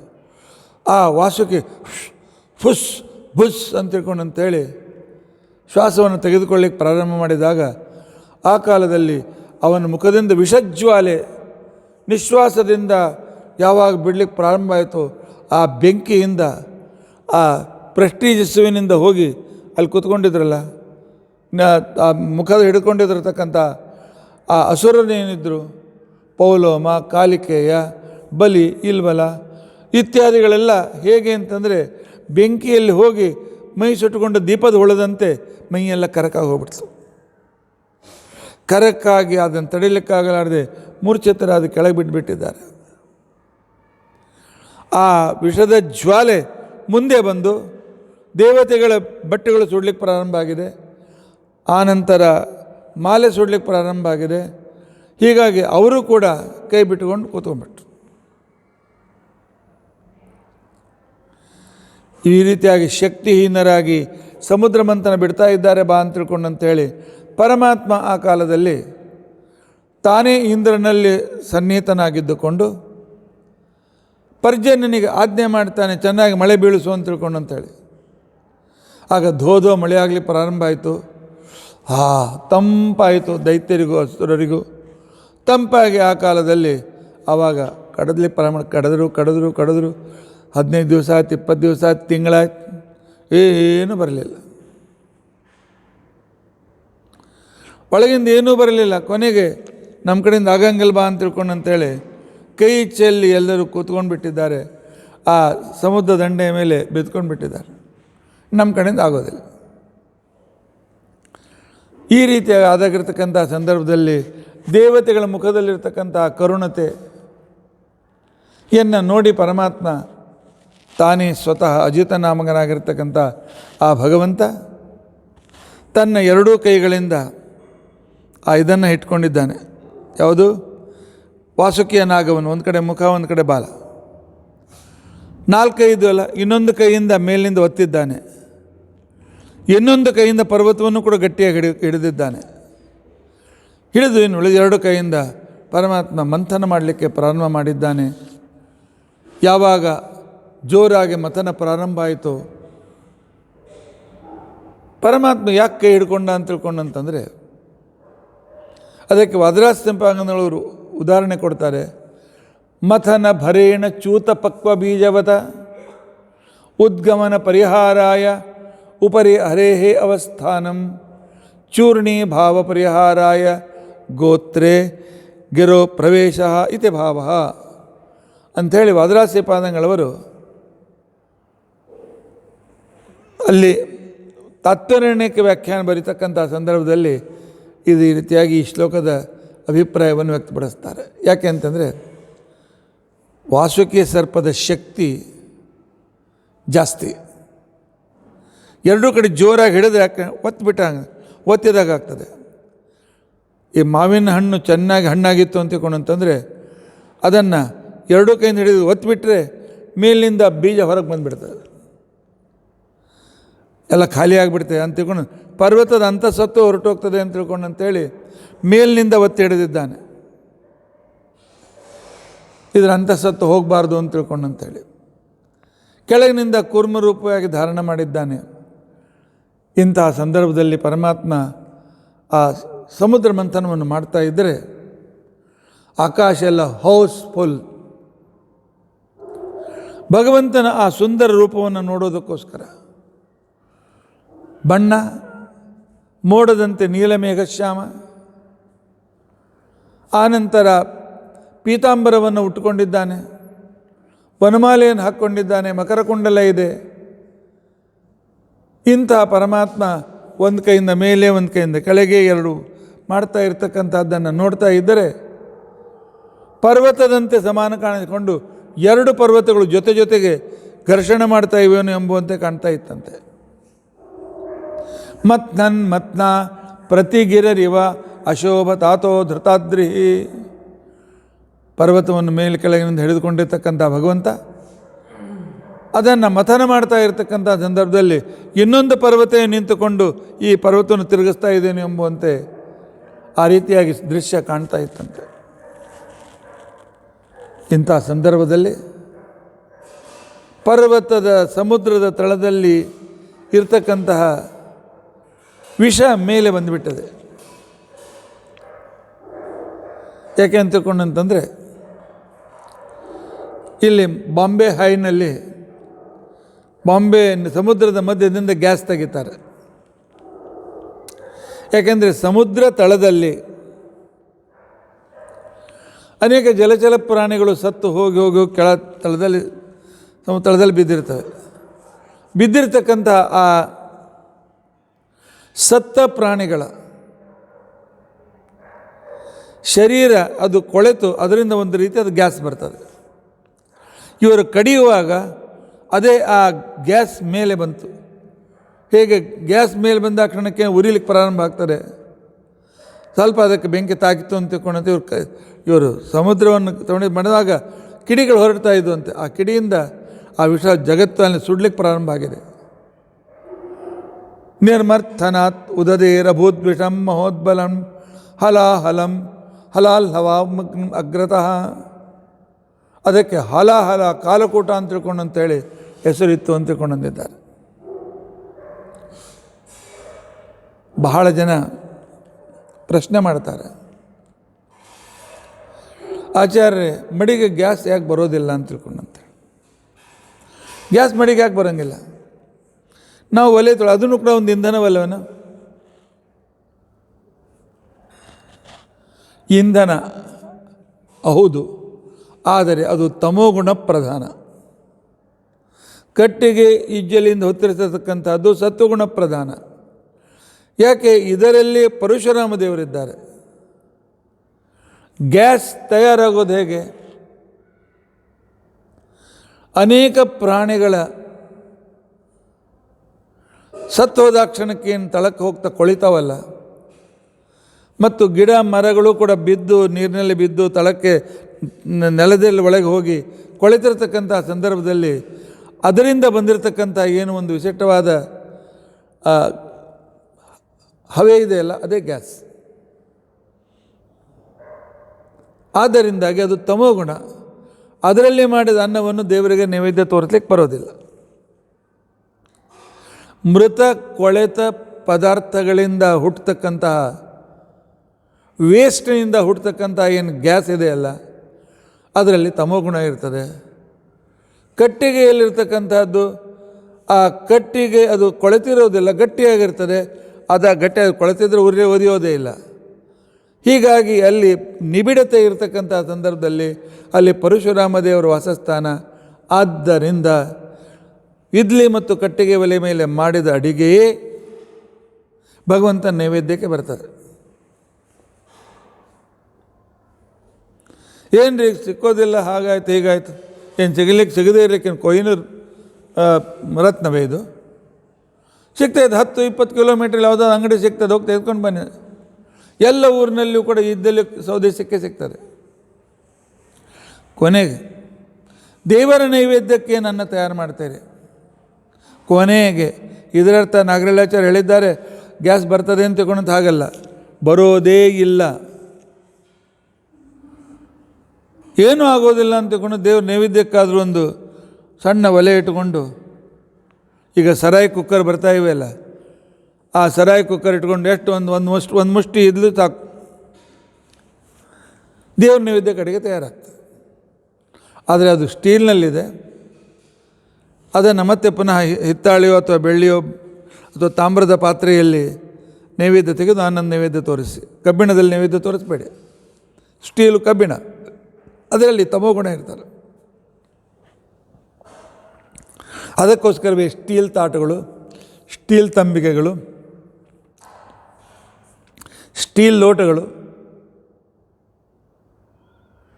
ಇವೆಲ್ಲ ತಮೋಗುಣ ಪ್ರಧಾನವಾದ್ದರಿಂದಾಗಿ ಇವತ್ತು ಅದನ್ನೇ ಮೇನ್ ಉಪಯೋಗಿಸ್ತಾ ಇರೋದರಿಂದಾಗಿ ನಮ್ಮಲ್ಲೂ ಕೂಡ ನಿದ್ರೆ, ಆಲಸ್ಯ, ಅಜ್ಞಾನ ಬೆಳೆದು ಬರ್ತಾ ಇದೆ. ಏಕೆಂತಂದರೆ ಆ ಮೃತ ಶರೀರದಿಂದ ಬಂದಿರತಕ್ಕಂತಹ ಗ್ಯಾಸ್ ರೂಪವಾಗಿರ್ತಕ್ಕಂಥ ವಿಷ ಏನಿತ್ತಲ್ಲ ಅದು ಕಲಿ ಅಭಿಮನ್ಯವಾಗಿತ್ತು ಅಂತ ವರ್ಣನೆ ಮಾಡ್ತಾರೆ. ಕಲಿ ಅಭಿಮನ್ಯವಾಗಿರ್ತಕ್ಕಂತಹ ಆ ವಿಷ ಅದನ್ನು ಬ್ರಹ್ಮದೇವರನ್ನು ಬಿಟ್ಟು ಉಳಿದವರು ಮುಟ್ಲಿಕ್ಕೆ ಆಗ್ತಿರಲಿಲ್ಲ. ಅದಕ್ಕೆ ಕಾಲಕೂಟ ಅಂತ ಇನ್ನೊಂದು ಹೆಸರು. ಕಾಲ ಅಂದರೆ ಯಮಧರ್ಮರಾಜ, ಕೂಟಯತಿ ಯಮಧರ್ಮರಾಜನನ್ನು ಸುಟ್ಟು ಹಾಕ್ತಕ್ಕಂಥ ಭೀಕರವಾಗಿರ್ತಕ್ಕಂಥ ಬೆಂಕಿ. ಯಾವ ಯಮಧರ್ಮರಾಜನ್ ಎಲ್ಲರನ್ನು ಕರೆದುಕೊಂಡೋಗಿ ನರಕದಲ್ಲಿಟ್ಟು ಅನೇಕ ರೀತಿಯಾದ ಅದರ ಮೇಲೆ ಅಧಿಕಾರ ತೋರಿಸ್ತಾನೆಯೋ ಆ ವಿಷದಿಂದ ಅವನು ಸುಟ್ಟು ಬೂದಿ ಆಗ್ತಾನೆ. ಆದ್ದರಿಂದಾಗಿ ಕಾಲಕೂಟ. ಹೀಗೆ ವಿಷ ಉತ್ಪನ್ನವಾದ ಕ್ಷಣಕ್ಕೇನೆ ಆ ಕಾಲದಲ್ಲಿ ದೇವತೆಗಳೆಲ್ಲ ಕೈಲಾಸ ಪರ್ವತದಲ್ಲಿ ರುದ್ರದೇವರ ಹತ್ರ ಬಂದಿದ್ದಾರೆ. ಯಾಕೆ ಎಷ್ಟು ಜನ ದೇವತೆಗಳಿದ್ದರು, ರುದ್ರದೇವರ ಹತ್ರ ಯಾಕೆ ಬಂದರು ಅಂತ ತಿಳ್ಕೊಂಡು ಅಂತಂದರೆ ಅಗ್ನಿಯಲ್ಲಿ ಶಾಮ್ಯವಾಗ್ತದೆ. ಅಗ್ನಿಗೆ ಅಗ್ನಿಯೇ ಔಷಧಿ. ಹೀಗಾಗಿ ಅಗ್ನಿ ತತ್ವ ರುದ್ರದೇವರು ಅಗ್ನಿತತ್ವ ಅಂತ ತಿಳ್ಕೊಂಡು ಅಂತ ಅನಿಸ್ಕೊಳ್ತಾರೆ. ಸಂದರ್ಭ ಬಂದಾಗ ವಿಷಯ ಹೇಳಲೇಬೇಕಾಗ್ತದೆ, ಅದಕ್ಕೋಸ್ಕರ ನಾನು ಹೇಳ್ತೇನೆ. ರುದ್ರದೇವರು ಅಗ್ನಿತತ್ವ, ಅದಕ್ಕೋಸ್ಕರವೇ ಶಿವಲಿಂಗಗಳು. ಮಧ್ಯದಲ್ಲಿ ಯಾರು ತಾಮಸ ಪುರಾಣದಿಂದ ಆ ರೀತಿಯಾಗಿರ್ತಕ್ಕಂಥ ತಪ್ಪು ಕಲ್ಪನೆಯನ್ನು ಮಾಡಿ ಅದಕ್ಕೆ ಮನುಷ್ಯರ ಜನನಾಂಗವೇ ಆ ಶಿವಲಿಂಗ ಅಂತ ತಿಳ್ಕೊಂಡು ಅಂತೇಳಿ ಅದಕ್ಕೆ ಶಬ್ದ ಇಟ್ಟು ಆ ರೀತಿಯಾಗಿ ಲಿಂಗ ಶಬ್ದ ಸಾಮ್ಯತೆ ಇದೆ ಅಂತ ತಿಳ್ಕೊಂಡು ಅಂತೇಳಿ ಆ ರೀತಿಯಾಗಿ ವರ್ಣನೆ ಮಾಡ್ತಾ ಅನೇಕ ವಿಕೃತವಾಗಿ ಶಿವಲಿಂಗದ ಬಗ್ಗೆ ಬರೆದಿದ್ದಾರೆ. ಇನ್ನೂ ವಿಕೃತ ಬರೆದಿದ್ದಾರೆ, ನಾನು ಸಭೆಯಲ್ಲಿ ಹೇಳಲಿಕ್ಕಾಗೋದಿಲ್ಲ. ಆದರೆ ಅವರಿಗೆ ಸಂಸ್ಕೃತ ಗೊತ್ತು. ಲಿಂಗ ಅಂದರೆ ಲಕ್ಷಣ, ಗುರುತಿಸುವ, ಒಬ್ಬ ವ್ಯಕ್ತಿಯನ್ನು ಗುರುತಿಸುವ ಲಕ್ಷಣಗಳಿಗೆ ಲಿಂಗ ಅಂತ ತಿಳ್ಕೊಂಡಂತೇಳಿ ಕರೀತಾರೆ. ಬ್ರಾಹ್ಮಣ ಲಿಂಗ ಅಂದರೆ ಬ್ರಾಹ್ಮಣನ ಲಕ್ಷಣ ಅಂತ ಅರ್ಥ. ಲಿಂಗ ಶಬ್ದಕ್ಕೆ ಕೇವಲ ಜನನಾಂಗವೇ ಅಂತ ತಿಳ್ಕೊಂಡಂತ ಅರ್ಥ ಅಲ್ಲ, ಶಬ್ದಕ್ಕೆ ಲಕ್ಷಣ ಅಂತ ತಿಳ್ಕೊಂಡಂತ ಅರ್ಥ. ರುದ್ರದೇವರನ್ನು ಪೂಜೆ ಮಾಡತಕ್ಕಂಥದ್ದು ಹೇಗೆ? ರುದ್ರದೇವರ ಪೂಜೆ ಪಂಚಮಹಾಭೂತಗಳಲ್ಲಿ ಪೂಜೆ. ಕಲ್ಲಿನ ಲಿಂಗಗಳು ಅಂತ ತಿಳ್ಕೊಂಡಂತೇನಿವೆ, ಆ ಕಲ್ಲಿನ ಲಿಂಗಗಳು ಪೃಥ್ವಿ ತತ್ವವನ್ನು ವ್ಯಕ್ತಪಡಿಸ್ತವೆ. ಆ ನಂತರ ಅದರ ಉದ್ದ ಭಾಗ ಅಗ್ನಿಯ ಜ್ವಾಲೆ. ದಕ್ಷಿಣ ದೇಶದಲ್ಲಿ ನೀವು ಅನೇಕ ಶಿವಮಂದಿರ ನೋಡಿಕೊಂಡು ಬನ್ನಿ, ಅಲ್ಲಿ ಶಿವಲಿಂಗ ಹೀಗೆ ಸಾಫ್ಟ್ ಆಗಿಲ್ಲ, ಅಗ್ನಿಯ ಜ್ವಾಲೆಯಂತೆ ಅಲ್ಲಿ ಆ ರೀತಿಯಾಗಿ ಮೇಲೆ ಬಂದಿದೆ. ಅದರ ಪಾಣಿ ಭಾಗ ಅಂತ ತಿಳ್ಕೊಂಡಂತೇನಿದೆ, ಹೀಗೆ ಬಂದು ಹೀಗೆ ಈ ಕಡೆಗೆ ಸೋಮಸುತ್ತಂತ ಬಿಟ್ಟಿರ್ತಾರಲ್ಲ, ಆ ರೀತಿಯಾಗಿರ್ತಕ್ಕಂಥ ಅದು ಹೋಮಕುಂಡ. ಅದು ಗಾರ್ಹಪತ್ಯಾಗ್ನಿ ಹೋಮಕುಂಡ. ಗಾರ್ಹಪತ್ಯಾಗ್ನಿ ಹೋಮಕುಂಡ ದುಂಡಗಾಗಿರ್ತದೆ. ಗೃಹಸ್ಥನಾಗಿರ್ತಕ್ಕಂಥ ರುದ್ರದೇವರು ಅದರಿಂದ ಅಲ್ಲಿ ಉರಿತಕ್ಕಂಥ ಬೆಂಕಿಯ ರೂಪದಿಂದ ರುದ್ರದೇವರನ್ನು ಮಣ್ಣು ತೆಗೆದುಕೊಂಡು ಮಣ್ಣು ದೋಸ್ತ ಹಸಿ ಮಾಡಿ ಅದನ್ನು ಲಿಂಗಾಕೃತಿಯಲ್ಲಿ ಮಾಡಿ ಅಲ್ಲಿಯೂ ರುದ್ರದೇವರನ್ನು ಪೂಜೆ ಮಾಡ್ಬೋದು. ಇಲ್ಲ ಒಂದು ತಂಬಿಗೆಯಲ್ಲಿ ನೀರು ಹಾಕಿ ಆ ನೀರಿನಲ್ಲಿ ರುದ್ರದೇವರನ್ನು ಪೂಜೆ ಮಾಡ್ಬೋದು. ಪೃಥ್ವಿ ತೇಜ ಅಗ್ನಿಯಲ್ಲಿ ರುದ್ರದೇವರನ್ನು ಪೂಜೆ ಮಾಡಲಿಕ್ಕೆ ಬರ್ತಾರೆ. ಶಿವಲಿಂಗಗಳೆಲ್ಲ ಅಗ್ನಿ ತತ್ವ, ಅಗ್ನಿಯ ಜ್ವಾಲೆಯಂತೆ ಇರ್ತಕ್ಕಂಥವುಗಳು.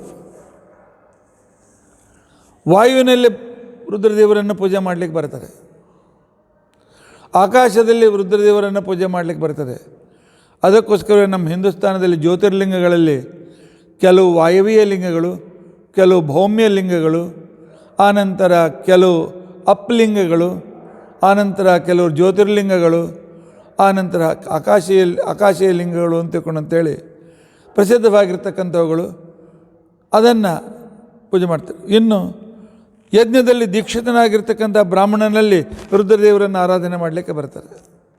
ಇದಿಷ್ಟು ರುದ್ರದೇವರ ಲಕ್ಷಣಗಳು, ರುದ್ರದೇವರ ಪೂಜೆ ಮಾಡ್ತಕ್ಕಂಥ ಸ್ಥಾನಗಳು ಅಂತ ತಿಳ್ಕೊಂಡಂತಂದಿದ್ದಾರೆ. ಆದ್ದರಿಂದಾಗಿ ಇಲ್ಲಿ ಆ ರುದ್ರದೇವರು ಅಗ್ನಿತತ್ವ ಅಂತ ತಿಳ್ಕೊಂಡಂಥೇಳಿ ಈ ಅಗ್ನಿಯಿಂದ ಉಳಿಯೋದಕ್ಕೋಸ್ಕರ ದೇವತೆಗಳು ಆ ರುದ್ರದೇವರ ಹತ್ತಿರ ಬಂದಿದ್ದಾರೆ. ಆಗ ರುದ್ರದೇವರು ಕೈಲಾಸ ಪರ್ವತದಲ್ಲಿ ಮೂರೂ ಲೋಕಕ್ಕೂ ಒಳ್ಳೆಯ ಮಂಗಲವನ್ನು ಮಾಡೋದಕ್ಕೋಸ್ಕರ ರುದ್ರ ಶಬ್ದ ಭೀಕರತೆಯನ್ನು ತೋರಿಸಿದರೆ ಶಿವಶಬ್ದ ಮಂಗಲ ಅಂತ ತಿಳ್ಕೊಂಡಂಥ ಅರ್ಥವನ್ನು ನಮಗೆ ಕೊಡ್ತಾರೆ. ಶಿವಶಬ್ದ ಇದು ಮಂಗಲ,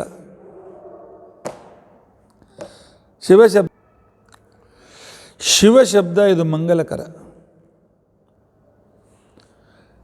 ಅವನ ಹೆಂಡತಿ ಪಾರ್ವತಿ, ಮೊದಲು ದಕ್ಷಾಯಣಿ, ಈಗ ಪಾರ್ವತಿ. ಅವರಿಬ್ಬರು ಹೇಗೆ ಅಂತ ತಿಳ್ಕೊಂಡಂತಂದರೆ ಅವರು ಎಷ್ಟು ಒಬ್ಬರಿಗೊಬ್ಬರು ಹೊಂದ್ಕೊಂಡಿದ್ದಾರೆ ಅಂತ ತಿಳ್ಕೊಂಡಂತಂದರೆ ಅರ್ಧ ಶರೀರ ಶಂಕರ, ಅರ್ಧ ಶರೀರ ಪಾರ್ವತಿ. ಅರ್ಧನಾರಿ ನರೇಶ್ವರ ಅಂತ ತಿಳ್ಕೊಂಡಂತೇಳಿ ಈ ರುದ್ರದೇವರಿಗೆ ಹೆಸರು. ಹೀಗಾಗಿ ನೋಡಿದವರಿಗೇನು ಅಂತ ತಿಳ್ಕೊಂಡಂತ ಅನಿಸ್ತದೆ ಅಂತ ತಿಳ್ಕೊಂಡಂತಂದರೆ ಯಾವಾಗಲೂ ರುದ್ರದೇವರು ಪಾರ್ವತಿಯನ್ನು ಆಲಿಂಗನದಲ್ಲೇ ಇಟ್ಕೊಂಡಿದ್ದಾರೆ, ತಮ್ಮ ಶರೀರ ಹತ್ತಿಕೊಂಡು ಆಲಿಂಗನದಲ್ಲಿ ಇಟ್ಟುಕೊಂಡಿದ್ದಾರೆ. ಯಾಕೆ? ಹೇಗೆ ಶಬ್ದ ಮತ್ತು ಅರ್ಥ ಒಂದಕ್ಕೊಂದು ಬಿಟ್ಟಿರೋದಿಲ್ಲ. ವಾಗರ್ಥವು ಇವ ಸಂಪೃಕ್ತವು, ಕಾಳಿದಾಸ ವರ್ಣನೆ ಮಾಡ್ತಾನೆ. ಹೇಗೆ ಶಬ್ದ ಮತ್ತು ಅರ್ಥ ಒಂದಕ್ಕೊಂದು ಹತ್ಕೊಂಡಿರ್ತವೆ, ಅದೇ ರೀತಿಯಾಗಿ ಅರ್ಧನಾರಿ ನರೇಶ್ವರ ರೂಪದಿಂದ ಸಂಪೃಕ್ತವು, ಒಬ್ಬರಿಗೊಬ್ಬರು ಅತಿ ಸಮೀಪದಲ್ಲಿ ಆಲಿಂಗನದಲ್ಲಿ ಇರತಕ್ಕಂಥ ವಾಗರ್ಥ ಪ್ರತಿಪತ್ತೆ. ವಾಕ್ ಅನ್ನೋದು ಮಾತಿಗೆ ಪಾರ್ವತೀ ದೇವಿ ಅಧಿದೇವತೆ, ಮನಸ್ಸಿಗೆ ರುದ್ರದೇವರು. ಗಂಡ ಹೆಂಡತಿಯಲ್ಲಿ ಜಗಳಾಗೋದು ಮಾತಿನಿಂದ ಮನಸ್ಸು ಕೆಡ್ತದೆ, ಗಂಡ ಹೆಂಡತಿಯಲ್ಲಿ ಜಗಳ ಪ್ರಾರಂಭ ಆಗ್ತದೆ, ಮತಭೇದಗಳು ಚಾಲು ಆಗ್ತದೆ. ಅದಕ್ಕೋಸ್ಕರ ನಮ್ಮಲ್ಲಿ ಒಂದು ಮಂತ್ರ ಇದೆ, ಉಮಾಚೈ ವಾಕ್ ಸಮುದ್ದಿಷ್ಟ. ಉಮಾದೇವಿ ಪಾರ್ವತೀ ದೇವಿ ವಾಕ್ ಶಬ್ದಾಭಿಮಾನಿನಿ ಅಂತ ತಿಳ್ಕೊಂಡಂತ ಅನಿಸ್ಕೊಳ್ತಾಳೆ. ಮನೋರುದ್ರ ಉದಾಹೃತಃ, ಮನೋನಿಯಾಮಕ ರುದ್ರದೇವರು. ಮನಸ್ಸಿನಿಂದ ಶಬ್ದ, ಮನಸ್ಸಿನ ಅನುಸಾರವಾಗಿ ಶಬ್ದ ಹೊರಡ್ತದೆ. ಭಗವಂತನ ಗುಣಗಾನ ಮಾಡಬೇಕು ಅಂದರೆ ಶಾಸ್ತ್ರಾನುಸಾರವಾಗಿ ಮನಸ್ಸು ಕೆಲಸ ಮಾಡ್ತಾರೆ. ಸಿಟ್ಟು ಬಂದಾಗ ಮನಸ್ಸು ಕೆಟ್ಟ ಮಾತುಗಳನ್ನು ಆಡಿಸ್ತದೆ. ಹೀಗಾಗಿ ಮನಸ್ಸು ಶಬ್ದಗಳು ಒಂದಕ್ಕೊಂದು ಹೇಗೆ ಹೊತ್ಕೊಂಡಿರ್ತವೆ, ಮನಸ್ಸು ಶಬ್ದ ಮತ್ತು ಅರ್ಥಗಳು, ಆ ರೀತಿಯಾಗಿ ಜೊತೆಯಲ್ಲಿ ಶಿವಪಾರ್ವತರ ಆಲಿಂಗನದಲ್ಲೇ ಇದ್ದುಕೊಂಡು ತಪಸ್ಸು ಮಾಡ್ತಾ ಇರ್ತಾರೆ. ಇದೊಂದು ಅದ್ಭುತವಾಗಿರ್ತಕ್ಕಂಥ ಅವರ ಸಾಮರ್ಥ್ಯ. ಜಗದೇಕ ಸುಂದರಿಯಾದ ಪಾರ್ವತಿ ತನ್ನ ಆಲಿಂಗನದಲ್ಲಿದ್ದರೂ ಕೂಡ ರುದ್ರದೇವರ ಏಕಾಗ್ರತೆಗೆ, ರುದ್ರದೇವರ ಮನಸ್ಸಿನ ಸ್ಥಿರತೆಗೆ ಸ್ವಲ್ಪ ವಿಚಲಿತ ಆಗೋದಿಲ್ಲ. ಅಂಥ ಇಂದ್ರಿಯ ಜೈ ಅಂತಕೊಂಡು ತೋರಿಸೋದಕ್ಕೋಸ್ಕರ ಈ ಅರ್ಧನಾರಿ ನರೇಶ್ವರ ರೂಪವಾಗಿರ್ತಕ್ಕಂಥ ರುದ್ರದೇವರ ಆರಾಧನೆ ನಮ್ಮ ಶಾಸ್ತ್ರದಲ್ಲಿ ಹೇಳಿದ್ದಾರೆ.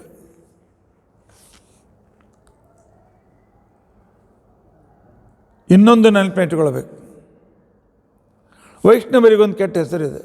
ಹೆಸರಿದೆ ಇರಲಿಕ್ಕೆ ಕಾರಣ ಏನು ಅಂತಿಕೊಂಡಂತಂದರೆ ಅಜ್ಞರು ಆ ರೀತಿಯಾಗಿ ಕೆಲವರು ಮಾಡಿದ್ದಾರೆ, ಅಂಧವಿಶ್ವಾಸದಿಂದ ಏನು ವ್ಯವಹಾರ ಮಾಡಿದ್ದಾರೆ.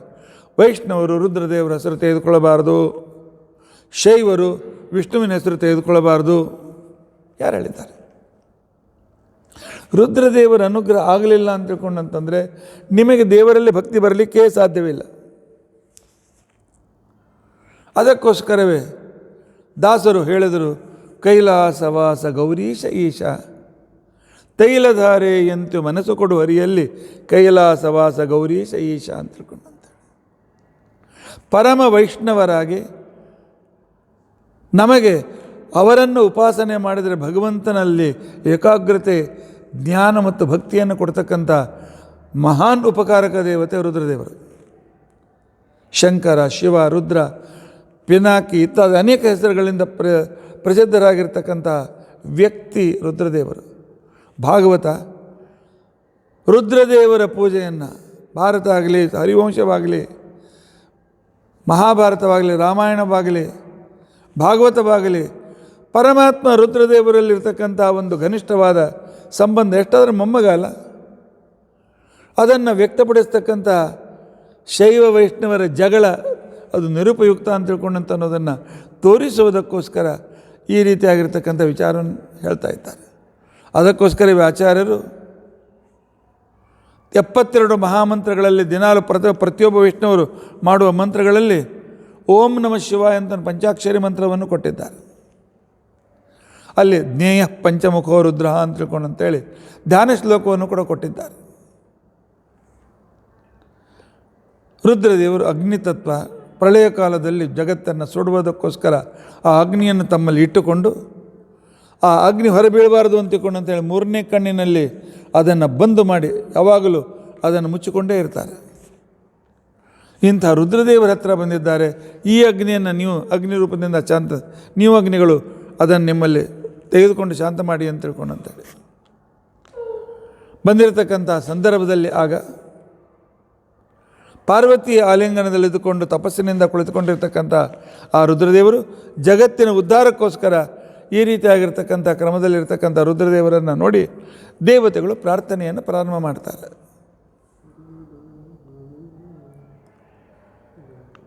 ನಮ್ಮಲ್ಲಿಯ ಒಂದು ನಿಯಮ, ಸರ್ವೋತ್ತಮತ್ವೇನ ಭಗವಂತ, ಯಾವುದೇ ದೇವತೆ ಪೂಜೆ ಮಾಡಿದರೂ ಆ ದೇವತಾಂತರ್ಗತ ಭಗವಂತನನ್ನೇ ಅಲ್ಲಿ ಅನುಸಂಧಾನ ಇತ್ಯಾದಿಗಳನ್ನು ಇಟ್ಟುಕೊಳ್ಬೇಕು. ಆ ದೇವತೆ ಉಪಾಧಿತ್ವೇನ ನಮಗೆ ಅತ್ಯಂತ ಪೂಜ್ಯ.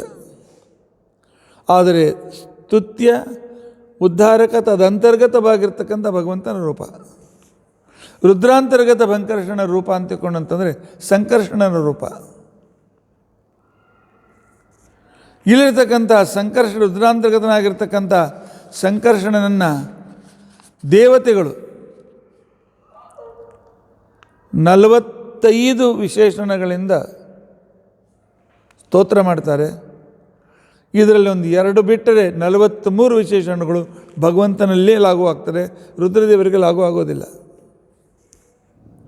ಆದ್ದರಿಂದ ಇದು ರುದ್ರದೇವರ ಸ್ತೋತ್ರವೇ ಅಂತಕೊಂಡಂತ ಹೇಳಿ ಅಷ್ಟೇ ರುದ್ರಾಂತರ್ಗತ ಸಂಕರ್ಷಣನ ಸ್ತೋತ್ರ. ಪಾರ್ವತಿ ಜೊತೆಯಲ್ಲಿದ್ದ ರುದ್ರದೇವರು ಅಲ್ಲಿ ಜಯಾರೂಪದಿಂದ ಸಂಕರ್ಷಣ ಜೊತೆಗಿರ್ತಕ್ಕಂಥ ಸಂಕರ್ಷಣ ಜಯರ ಸ್ತೋತ್ರ ಇದು. ಬಹಳ ಅದ್ಭುತವಾಗಿರ್ತಕ್ಕಂಥ ಸ್ತೋತ್ರ.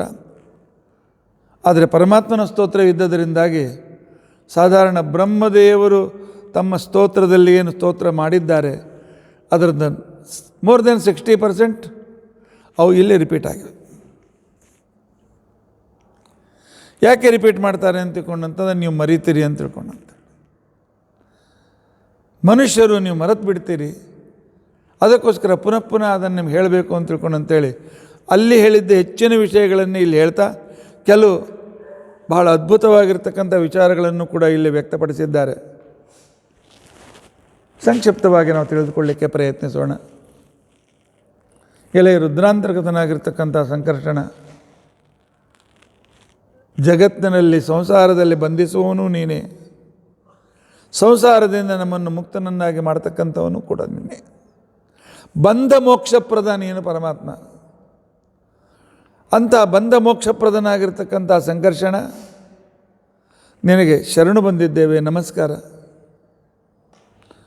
ಭಗವಂತ, ಸಾಧಕರು ಈ ರುದ್ರಾಂತರ್ಗತನಾಗಿರ್ತಕ್ಕಂಥ ಸಂಕರ್ಷಣನನ್ನು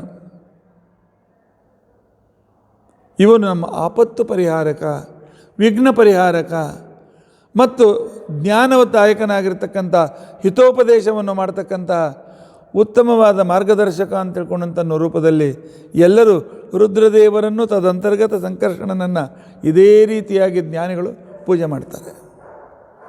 ಸಂಕಟಹರ ಶಂಕರ. ಶಂ ದದಾತಿ ಇತಿ ಶಂಕರ. ಶಂ ಶಾಂತಿ ಸುಖವನ್ನು ಕೊಡ್ತಾರೆ, ಕಷ್ಟಗಳನ್ನು ದೂರ ಮಾಡಿ. ಅದಕ್ಕೋಸ್ಕರವೇ ಸಂಕಟಹರ ಅಂತಿಕೊಂಡಂತನೋ ರೀತಿಯಲ್ಲಿ ದಾಸರು ರುದ್ರದೇವರನ್ನು ಹೊಗಳಿದ್ದಾರೆ. ಭಾಗವತ ಕೂಡ ಅದೇ ರೀತಿಯಾಗಿ ಹೇಳ್ತಾರೆ, ಸಂಸಾರದ ಸಂಕಟವನ್ನು ದೂರ ಮಾಡಿ ಒಳ್ಳೆಯ ಉಪದೇಶದಿಂದ ಭಗವಂತನ ಕಡೆಗೆ ನಮ್ಮನ್ನು ಕರೆದುಕೊಂಡು ಹೋಗ್ತಕ್ಕಂಥ ರುದ್ರದೇವರ ಅಂತರ್ಗತನಾದ ಎಲೆ ಪರಮಾತ್ಮ, ನೀನು ಇದೇ ರೀತಿಯಾಗಿ ನಮ್ಮ ಮೇಲೆ ಉಪಕಾರ ಮಾಡ್ತೀಯ. ರುದ್ರಾಂತರ್ಗತ ಸಂಕರ್ಷಣ, ನೀನೇ ಈ ಜಗತ್ತಿನ ಸೃಷ್ಟಿ ಸ್ಥಿತಿ ಲಯಗಳನ್ನು ಮಾಡುವುದಕ್ಕೋಸ್ಕರ ಬ್ರಹ್ಮನಲ್ಲಿ ಬ್ರಹ್ಮನಾಗಿ, ವಿಷ್ಣುವಿನಲ್ಲಿ ವಿಷ್ಣುವಾಗಿ, ರುದ್ರದೇವರಲ್ಲಿ ಶಂಕರನಾಗಿ ಇದ್ದುಕೊಂಡು ಈ ಸೃಷ್ಟಿಸ್ಥಿತಿಗಳನ್ನು ಮಾಡ್ತಾ ಇದ್ದಿ, ನಿನಗೆ ನಮಸ್ಕಾರ ಅಂತಿಕೊಂಡಂದಿದ್ದಾರೆ. ದತ್ಸೆ ಯದಾ ಸ್ವದೃಕ್ ಭೂಮನ್ ಬ್ರಹ್ಮ ವಿಷ್ಣು ಶಿವಾಭಿಧಂ. ಹಾಗಾದರೆ ಇದು ರುದ್ರದೇವರಿಗೆ ಸ್ತೋತ್ರವೇ? ಕಲ್ಪನೆ ಮಾಡಿಕೊಳ್ಳಿ.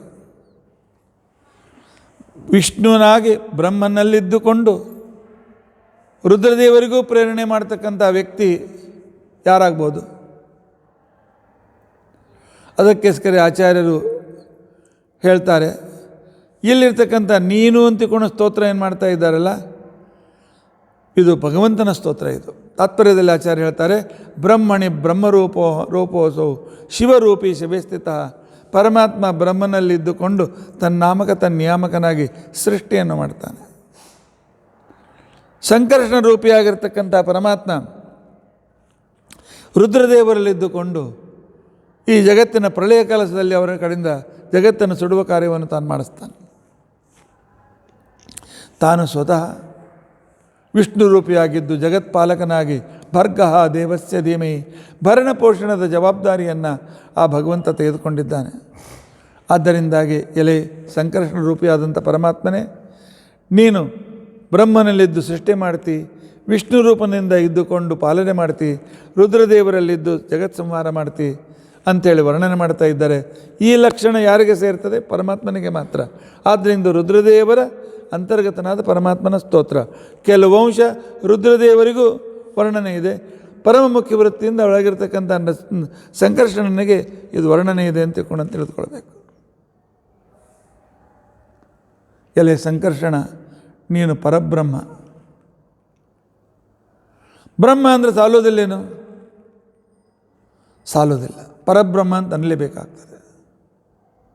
ಯಾಕೆ ಪರಬ್ರಹ್ಮ ಅಂತ ಅನ್ಬೇಕು ಇವನಿಗೆ ಅಂತಿಕೊಂಡಂತಂದರೆ, ಬ್ರಹ್ಮ ಅಂತಿಕೊಂಡಂತಂದರೆ ಬ್ರಾಹ್ಮಣ ಜಾತಿ ಅಂತ ಅರ್ಥ ಆಗ್ತದೆ. ಜೀವನಿಗೂ ಬ್ರಹ್ಮ ಅಂತ ಹೆಸರಿದೆ. ಬೃಹತ್ ಜಾತಿ ಜೀವ ಕಮಲಾಸನ ಶಬ್ದರಾಶಿಷು ಅಂತ ತಿಳ್ಕೊಂಡಂತೇಳಿ ಈ ಶಬ್ದಕ್ಕೆ ಬೃಹಧಾತುವಿಗೆ ಇಷ್ಟು ಅರ್ಥಗಳಿವೆ. ಬೃಹ ಅಂತಹ ಸಂದರ್ಭದಲ್ಲಿ ಮೊದಲನೇದ್ದು ಜಾತಿ. ಬ್ರಾಹ್ಮಣ ಜಾತಿಗೆ ಬ್ರಹ್ಮ ಅಂತಿಕೊಂಡಂತ ಹೆಸರು, ಜೀವನಿಗೆ ಬ್ರಹ್ಮ ಅಂತಿಕೊಂಡಂತ ಹೆಸರು. ಆನಂತರ ಕಮಲಾಸನ, ಕಮಲದ ಮೇಲಿರ್ತಕ್ಕಂಥ ಹುಟ್ಟಿ ಬಂದಿರತಕ್ಕಂಥ ನಾಲ್ಮುಗನಿಗೂ ಬ್ರಹ್ಮ ಅಂತ ಹೆಸರು. ವೇದಗಳಿಗೂ ಬ್ರಹ್ಮ ಅಂತಿಕೊಂಡಂತ ಹೆಸರು. ಪರಮ ಮುಖ್ಯ ವೃತ್ತಿಯಿಂದ ಅನಂತ ಗುಣ ಪರಿಪೂರ್ಣ, ಇದು ಪರಮಾತ್ಮನ ಹೆಸರು. ಆದ್ದರಿಂದಾಗಿ ನೀನು ಪರಬ್ರಹ್ಮ. ಉಳಿದವರೆಲ್ಲೂ ಸಾಮಾನ್ಯ ಬ್ರಹ್ಮರು, ನೀನು ಪರಬ್ರಹ್ಮ. ಪರಿಪೂರ್ಣ ಗುಣದಿಂದ ಯುಕ್ತನಾಗಿರ್ತಕ್ಕಂಥ ಪರಮಾತ್ಮ ನೀನು.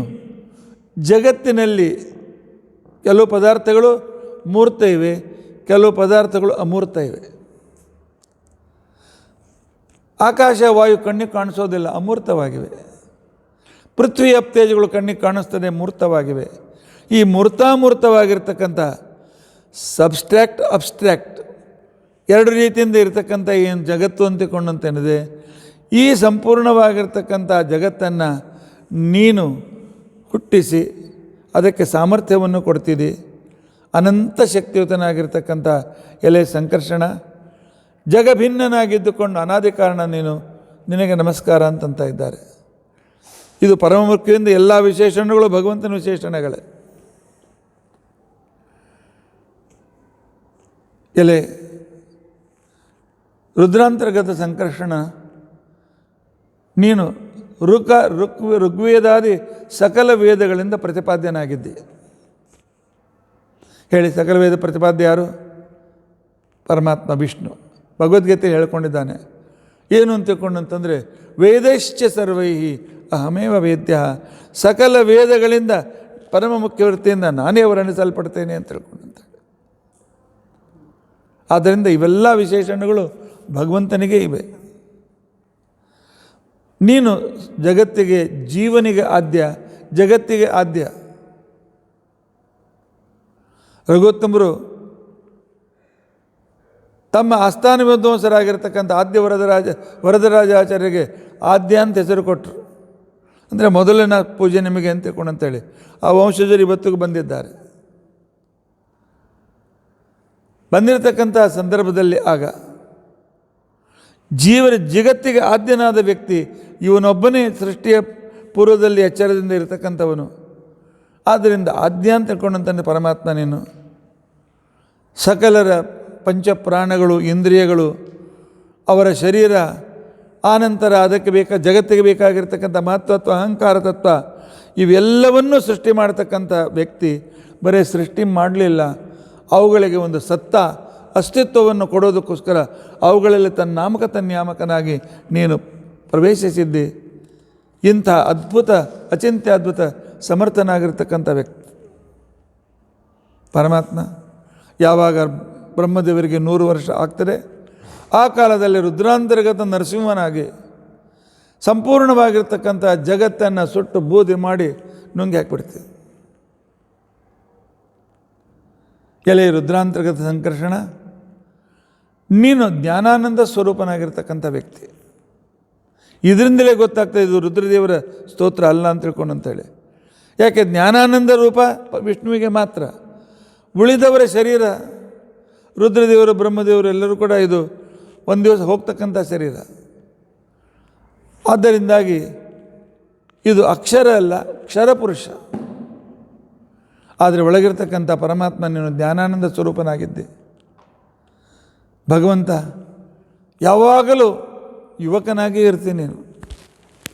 ದೇವರಿಗೆ ಎಷ್ಟು ವಯಸ್ಸಾಯ್ತು ರೀ? ಆದಿಪುರುಷ. ಅನೇಕ ಕೋಟಿ ಕೋಟಿ ಕೋಟಿ ಕೋಟಿ ಕೋಟಿ ವರ್ಷ ಆಯಿತು. ಹಾಗಾದರೆ ಮುದುಕಾಗಿ, ಕೂದಲೆಲ್ಲ ಬೆಳಗಾಗಿ, ಆ ನಂತರ ಮುಖ ಎಲ್ಲ ಸುಟ್ಟುಕೊಟ್ಟು ಈಗ ಮುದುಕನಾದ ದೇವರು ಈ ರೀತಿಯಾಗಿ ಕೋಲು ಹಿಡ್ಕೊಂಡು ಬಂದಿದ್ದಾನೆ. 20 ವರ್ಷದ ಯುವಕ, 16 ವರ್ಷದ ಯುವತಿ ಲಕ್ಷ್ಮೀನಾರಾಯಣರು. ನೋ ಚೇಂಜ್, ವೃದ್ಧಿ ಹ್ರಾಸವೇ ಭಗವಂತನಿಗಿಲ್ಲ. ಹಾಗಾದರೆ ಬಾಲರೂಪ ಪರಮಾತ್ಮನ ಅನಂತ ರೂಪಗಳಲ್ಲಿ ಅದೊಂದು ರೂಪ. ಹೀಗಾಗಿ ಅದಕ್ಕೋಸ್ಕರ ಆಚಾರ್ಯರು ಪಾತ್ವರ್ಣದಲ್ಲಿ ಹೇಳ್ತಾರೆ, ರಾಮ ಲಕ್ಷ್ಮಣರು ಬೆಳೆದರು ಅಂತ ತಿಳ್ಕೊಂಡಂಥೇಳಿ ಹೇಳ್ತಾ ಅದರ ಜೊತೆಗೆ ಹೇಳ್ತಾರೆ, ಅಥಾಭ್ಯವರ್ಧನ್ ಚತುರಃ ಕುಮಾರಾಃ ನೃಪಸ್ಯ ಗೇಹೆ ಪುರುಷೋತ್ತಮಾದ್ಯಾಃ. ರಾಮಚಂದ್ರ ಲಕ್ಷ್ಮಣಾದಿಗಳು ಬೆಳೆದರು ಅಂತ ತಿಳ್ಕೊಂಡಂತೇಳಿ. ನೆಕ್ಸ್ಟ್ ಲೈನ್ದಲ್ಲಿ ಹೇಳ್ತಾರೆ, ನಿತ್ಯ ಪ್ರವೃದ್ಧಸ್ಯ ಶತಸ್ಯ ವೃದ್ಧಿ ಅವೇಕ್ಷ ಲೋಕಸ್ಯ ಹಿ ಮಂದದೃಷ್ಟ್ಯಂ. ಕೃಷ್ಣ ಕೂಸಿದ್ದ, ಸ್ವಲ್ಪ ದೊಡ್ಡವನಾದ, ವೃದ್ಧಿ ಆಯ್ತಲ್ಲ, ವಯಸ್ಸಾಯಿತು, ಮುದುಕನಾದ, ಹರಾಸ ಇದೆ ಇಲ್ಲ. ಕೃಷ್ಣ ಅವತಾರ ತೆಗೆದುಕೊಂಡಿದ್ದಾನೆ. ಕೃಷ್ಣ ರೂಪದ ಅವತಾರ ತೆಗೆದುಕೊಂಡ. ಮೊದಲನೇ ದಿವಸದ ಕೃಷ್ಣ ಒಂದು ರೂಪ ಪರಮಾತ್ಮನದು, ಎರಡನೇ ದಿವಸದ ಕೃಷ್ಣ ಇನ್ನೊಂದು ರೂಪ. ಈ ಕೃಷ್ಣ ರೂಪ ಅಂತರಿತವಾಗ್ತದೆ. ಎರಡನೇ ದಿವಸ ಕೃಷ್ಣ ಅಲ್ಲಿ ಬಂದು ಕೂತ್ಕೊಳ್ತಾನೆ. ಮೂರನೇ ದಿವಸದ ಕೃಷ್ಣ ಬೇರೆ, ನಾಲ್ಕನೇ ದಿವಸದ ಕೃಷ್ಣ ಬೇರೆ. ಅನಂತ ರೂಪ ಪರಮಾತ್ಮನಿಗೆ. ಆದ್ದರಿಂದಾಗಿ ಅವನಿಗೆ ಬೆಳೆದ ಇಲ್ಲ, ಮುದುಕನಾದನೂ ಇಲ್ಲ. 40ನೇ ವರ್ಷದ ರೀತಿಯಾಗಿ ಕಾಣ್ತಕ್ಕಂಥ ಪರಮಾತ್ಮನ ಕೃಷ್ಣನ ರೂಪ ಬೇರೆ, 41ನೇ ವರ್ಷದ ಮೊದಲನೇ ದಿವಸದ ರೂಪ ಬೇರೆ, ಎರಡನೇ ದಿವಸದ ರೂಪ ಬೇರೆ. ಏನು ರೀ ಆಚಾರ್ಯ ವಿಚಿತ್ರ ಹೇಳ್ತೀರಿ ಅಂತಂದ್ರೆ, ಹೌದು, ಭಗವಂತನಿಗೆ ಬೆಳವಣಿಗೆ ಇಲ್ಲ ಅಂತ ತಿಳ್ಕೊಂಡಂತಂದಮೇಲೆ ಲೋಕದೃಷ್ಟಿಯಲ್ಲಿ ರಾಮ ದೊಡ್ಡವನಾದ, ಕೃಷ್ಣ ಬಾಲಕನಾಗಿ, ಪೌಗಂಡನಾಗಿ, ಕಿಶೋರನಾಗಿ ದೊಡ್ಡವನಾದ. ದೊಡ್ಡವನಾಗಲಿಲ್ಲ. ಆಯಾ ರೂಪಗಳು ಮಾಯವಾಗ್ತಾ ಇದ್ದು ಮೂರು ವರ್ಷ 2 ತಿಂಗಳ 1ನೇ ದಿವಸದ ರೂಪ ಬೇರೆ, 2ನೇ ದಿವಸದ ರೂಪ ಬೇರೆ, 3ನೇ ರೂಪದ ಬೇರೆ. ಆದರೆ ನಮಗೆ ಮಾತ್ರ ಅವನು ಅದೇ ರೀತಿ ಹಾಗಿದ್ದಾನೆ ಅಂತ ಕಾಣಿಸ್ತಾನೆ ಅಷ್ಟೇ. ಇದೇ ಭಗವಂತನ ಒಂದು ಐಶ್ವರ್ಯ, ಇದೇ ಅದ್ಭುತವಾಗಿರ್ತಕ್ಕಂಥ ಒಂದು ಕ್ರಮ. ಇಂಥ ಶಶ್ವದೇಕ ಪ್ರಕಾರನಾಗಿರ್ತಕ್ಕಂಥ ಪರಮಾತ್ಮ ನೀನು, ಪ್ರಣವೋಪಾಸ್ಯ ಪ್ರಣವ ಪ್ರತಿಪಾದ್ಯ ನೀನೇ. ಅಕಾರ ಉಕಾರ ಮಕಾರಗಳಿಂದ ಅಭಿವ್ಯಕ್ತವಾಗ್ತಕ್ಕಂಥ ಅವಿನಾಶಿತ್ವ, ಸರ್ವೋತ್ತಮತ್ವ, ಶಾಸ್ತ್ರಗಮ್ಯತ್ವ, ಈ 3 ಅಕ್ಷರವನ್ನು ಓಂಕಾರ ನಮಗೆ ತಿಳಿಸಿಕೊಡ್ತದೆ. ಈ ಓಂಕಾರದ ಭಾಗಗಳೇ ವಿಶ್ವತೈ ಸ್ವರೂಪದಿಂದ ನಮಗೆ ಅನುಕೂಲವನ್ನು ಮಾಡಿಕೊಡ್ತಕ್ಕಂಥವುಗಳು. ಆದ್ದರಿಂದ ಅ ಉ ಮಕಾರ ರೂಪವಾದ ಪ್ರಣವ ಪ್ರತಿಪಾದ್ಯನು ಪರಮಾತ್ಮ ನೀನೇ ಆಗಿದ್ದೆ. ದೇವತೆಗಳಿಗೆ ಹವಿಸ್ಸನ್ನು ಕೊಡ್ತಕ್ಕಂಥ ಅಗ್ನಿಯೂ ನೀನೇ. ಅಂಥ ಅಗ್ನಿ ನಿನ್ನ ಮುಖದಿಂದ ಹುಟ್ಟಿತು. ಬ್ರಹ್ಮದೇವರ ಪ್ರಾರ್ಥನೆಯಲ್ಲಿ ಏನು ಆ ರೀತಿಯಾಗಿರ್ತಕ್ಕಂಥ ಪರಮಾತ್ಮನ ಮಹಿಮೆಗಳನ್ನು ಕಂಡಿದ್ದಿರಲ್ಲ, ಅದನ್ನು ಇಲ್ಲಿ ಹೇಳ್ತಾ ಇದ್ದಾರೆ. ಅಗ್ನಿ ಈ ಪರಮಾತ್ಮನ ಮುಖದಿಂದ ಹುಟ್ಟಿತು. ಅಗ್ನಿ ನಮಗೆ ಕೊಟ್ಟು ಪರಮಾತ್ಮ ಉಪಕಾರ ಮಾಡಿದ್ದಾನೆ. ಪರಮಾತ್ಮನ ಪಾದದಿಂದ ಪೃಥ್ವಿ ಹುಟ್ಟಿತು. ಪರಮಾತ್ಮನ ಓಡಾಡುವ ಗಮನಕ್ರಿಯೆಯಿಂದ ಕಲಾಭಿಮಾನಿಯಾಗಿರ್ತಕ್ಕಂಥ ದೇವತೆ ಹುಟ್ಟಿದ. ಭಗವಂತನ ಕಿವಿಗಳಿಂದ ದಿಗ್ದೇವತೆಗಳು ಹುಟ್ಟಿದ್ದಾರೆ.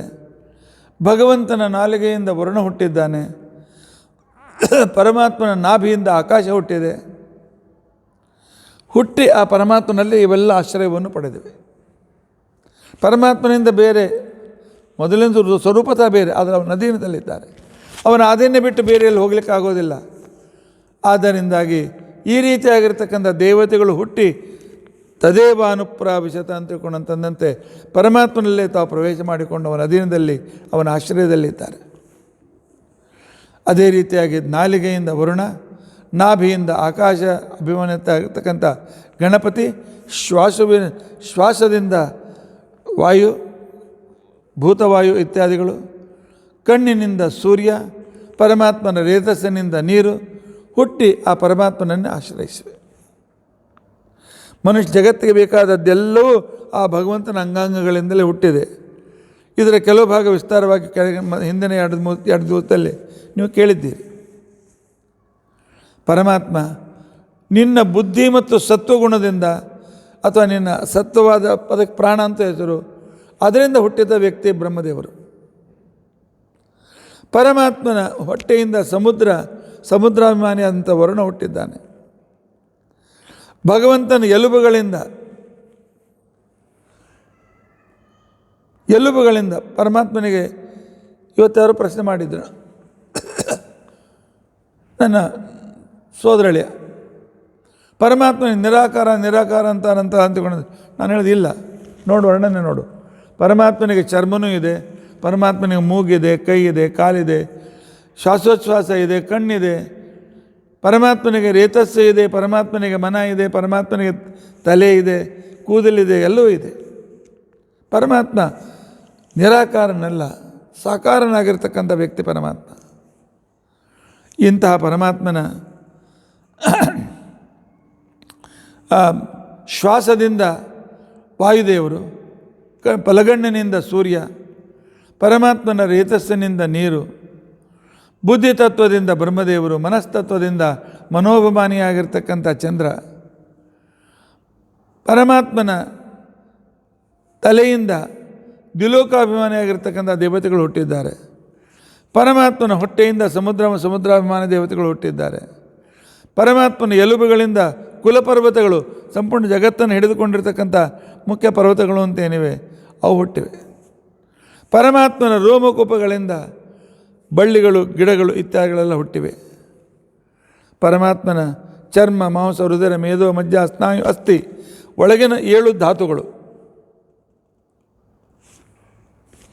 ಚರ್ಮ, ಅದರೊಳಗೆ ಮಾಂಸ ಇದೆ, ಆ ಮಾಂಸದಲ್ಲಿ ರುಧಿರ, ರಕ್ತ ಇದೆ, ಅದರ ಒಳಗೆ ಕೆಳಗೆ ಸ್ಟಾರ್ಚ್ ಇದೆ, ಮೇಧಸ್ಸಿದೆ, ದುರ್ಮಾಂಸ ಇದೆ. ಆ ನಂತರ ಸ್ನಾಯುಗಳಿವೆ, ಅದರ ನಂತರ ಎಲುಬುಗಳು. ಆ ಎಲುಬುಗಳ ಒಳಗೆ ಪರಮಾತ್ಮ ತಾನು ಸೂಕ್ಷ್ಮವಾದ ರೀತಿಯಲ್ಲಿ ಪರಮಾತ್ಮನ ಏನು ಇದೆ, ಈ ಪರಮಾತ್ಮನ ಈ 7 ಚರ್ಮ ಮಾಂಸ ಹೃದಯ ಮೇಧೋ ಮಜ್ಜ ಸ್ನಾಯು ಅಸ್ಥಿಗಳಿಂದ ಜಗತ್ತಿನಲ್ಲಿ 7 ಛಂದಸ್ಸು ಹುಟ್ಟಿವೆ. ವೇದಗಳಲ್ಲಿ 7 ಛಂದಸ್ಸುಗಳು ಪ್ರಮುಖವಾಗಿರ್ತಕ್ಕಂಥವುಗಳು. ಗಾಯತ್ರಿ, ಉಷ್ಣಿಕ, ಅನುಷ್ಟುಪ, ಆನಂತರ ತ್ರಿಷ್ಟುಪ, ಬೃಹತಿ, ಪಂಕ್ತಿ, ಜಗತಿ ಅಂತ ತಿಳ್ಕೊಂಡಿರ್ತಕ್ಕಂಥ 7 ಈ ವೇದಗಳ ಮತ್ತು ಉಳಿದ ನಂತರ ಲೌಕಿಕ ಗ್ರಂಥಗಳ ಛಂದಸ್ಸುಗಳು ಅಂತ ತಿಳ್ಕೊಂಡಂತೇನಿವೆ. ಈ ಛಂದಸ್ಸುಗಳೆಲ್ಲ ಪರಮಾತ್ಮನ ಶರೀರದಲ್ಲಿದ್ದ ಸಪ್ತ ತ್ವಕದಿಂದ ಹುಟ್ಟಿವೆ ಅಂತ ತಿಳ್ಕೊಂಡಂತಿದ್ದಾರೆ. ಸಂಕರ್ಷಣ ರೂಪಿಯಾಗಿರ್ತಕ್ಕಂಥ ಭಗವಂತನಿಗೆ 5 ಮುಖಗಳಿವೆ. ಅವನ ಬಿಂಬನಾಗಿರ್ತಕ್ಕಂಥ ರುದ್ರದೇವರಿಗೂ ಕೂಡ 5 ಮುಖಗಳಿವೆ. ಈ ರುದ್ರಾಂತರ್ಗತ ಸಂಕರ್ಷಣೆಗೆ 5 ಮುಖಗಳು. ಒಂದು ತತ್ಪುರುಷ ಅಂತನ್ನೋ ಮುಖ, ಒಂದು ಅಘೋರ ಅಂತನ್ನೋ ಮುಖ, ಒಂದು ಸದ್ಯೋಜಾತ ಅಂತನ್ನೋ ಮುಖ, ಒಂದು ವಾಮದೇವ ಅಂತ ತಿಳ್ಕೊಂಡಂಥ ಮುಖ, ಒಂದು ಈಶಾನ ಅಂತ ತಿಳ್ಕೊಂಡಂತಕ್ಕಂಥ ಮುಖ. ಈ ರೀತಿಯಾಗಿ 5 ಮುಖಗಳು, 4 ದಿಕ್ಕು ಮತ್ತು ಮೇಲೆ 5 ಮುಖಗಳಿಂದ ಯುಕ್ತನಾಗಿದ್ದಾನೆ ರುದ್ರದೇವರು. ಜ್ಞೇಯ ಪಂಚಮುಖೋ ರುದ್ರ ಅಂತ ತಿಳ್ಕೊಂಡಂಥೇಳಿ ಈ ಪರಮಾತ್ಮನ 5 ರೂಪಗಳಿಂದಲೇ 5 ಉಪನಿಷತ್ತುಗಳು ಹೊರಟವು.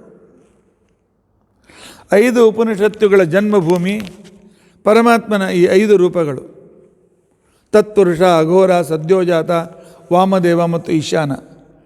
ಇವತ್ತು ರುದ್ರದೇವರಿಗೂ ಈ 5 ರೂಪಗಳಿವೆ. ಇದರಿಂದ ಹುಟ್ಟಿರ್ತಕ್ಕಂಥ 5 ಉಪನಿಷತ್ತುಗಳು. ಒಂದು ಚಿತ್ತಿ ಅಂತನ್ನೋ ಉಪನಿಷತ್ತು, ಚಿತ್ತಿ ಅಂತ ಉಪನಿಷತ್ತಿದೆ. ಆನಂತರ ಶಿಕ್ಷಾವಲ್ಲಿ ತೈತ್ತಿರೀಯ ಉಪನಿಷತ್ತಿನ ಭಾಗ ಶಿಕ್ಷಾ, ಆನಂತರ ಬ್ರಹ್ಮವಲ್ಲಿ, ಆನಂತರ ಭೃಗುವಲ್ಲಿ, ಆನಂತರ ನಾರಾಯಣ. ಹೀಗಾಗಿ 5 ಉಪನಿಷತ್ತುಗಳು ಈ ಪರಮಾತ್ಮನ 5 ಮುಖದಿಂದ ಹುಟ್ಟಿವೆ ಅಂತ ತಿಳ್ಕೊಂಡಂದಿದ್ದಾರೆ. ಈ 5 ಉಪನಿಷತ್ತುಗಳ ಏನು ಭಾಗ ಇದೆ, ಈ ಭಾಗ ಅಂದರೆ ಪಂಚಮಂತ್ರಗಳ ಪದಚ್ಛೇದದಿಂದ 28 ರೂಪಗಳು ಅಭಿವ್ಯಕ್ತವಾಗ್ತವೆ. 28 ರೂಪ ಒಂದೇ ಶ್ಲೋಕದಲ್ಲಿ ಪೂರ್ತಿ ಶಿಕ್ಷಾವಲ್ಲಿಯನ್ನು ಇಲ್ಲಿ ಹೇಳ್ತಾ ಇದ್ದಾರೆ. ಹೇಗೆ 28 ರೂಪಗಳು ಅಂತ ತಿಳ್ಕೊಂಡಂತಂದರೆ, ಭಗವಂತ ಈ ಲೋಕದಲ್ಲಿ ಇದ್ದಾನೆ.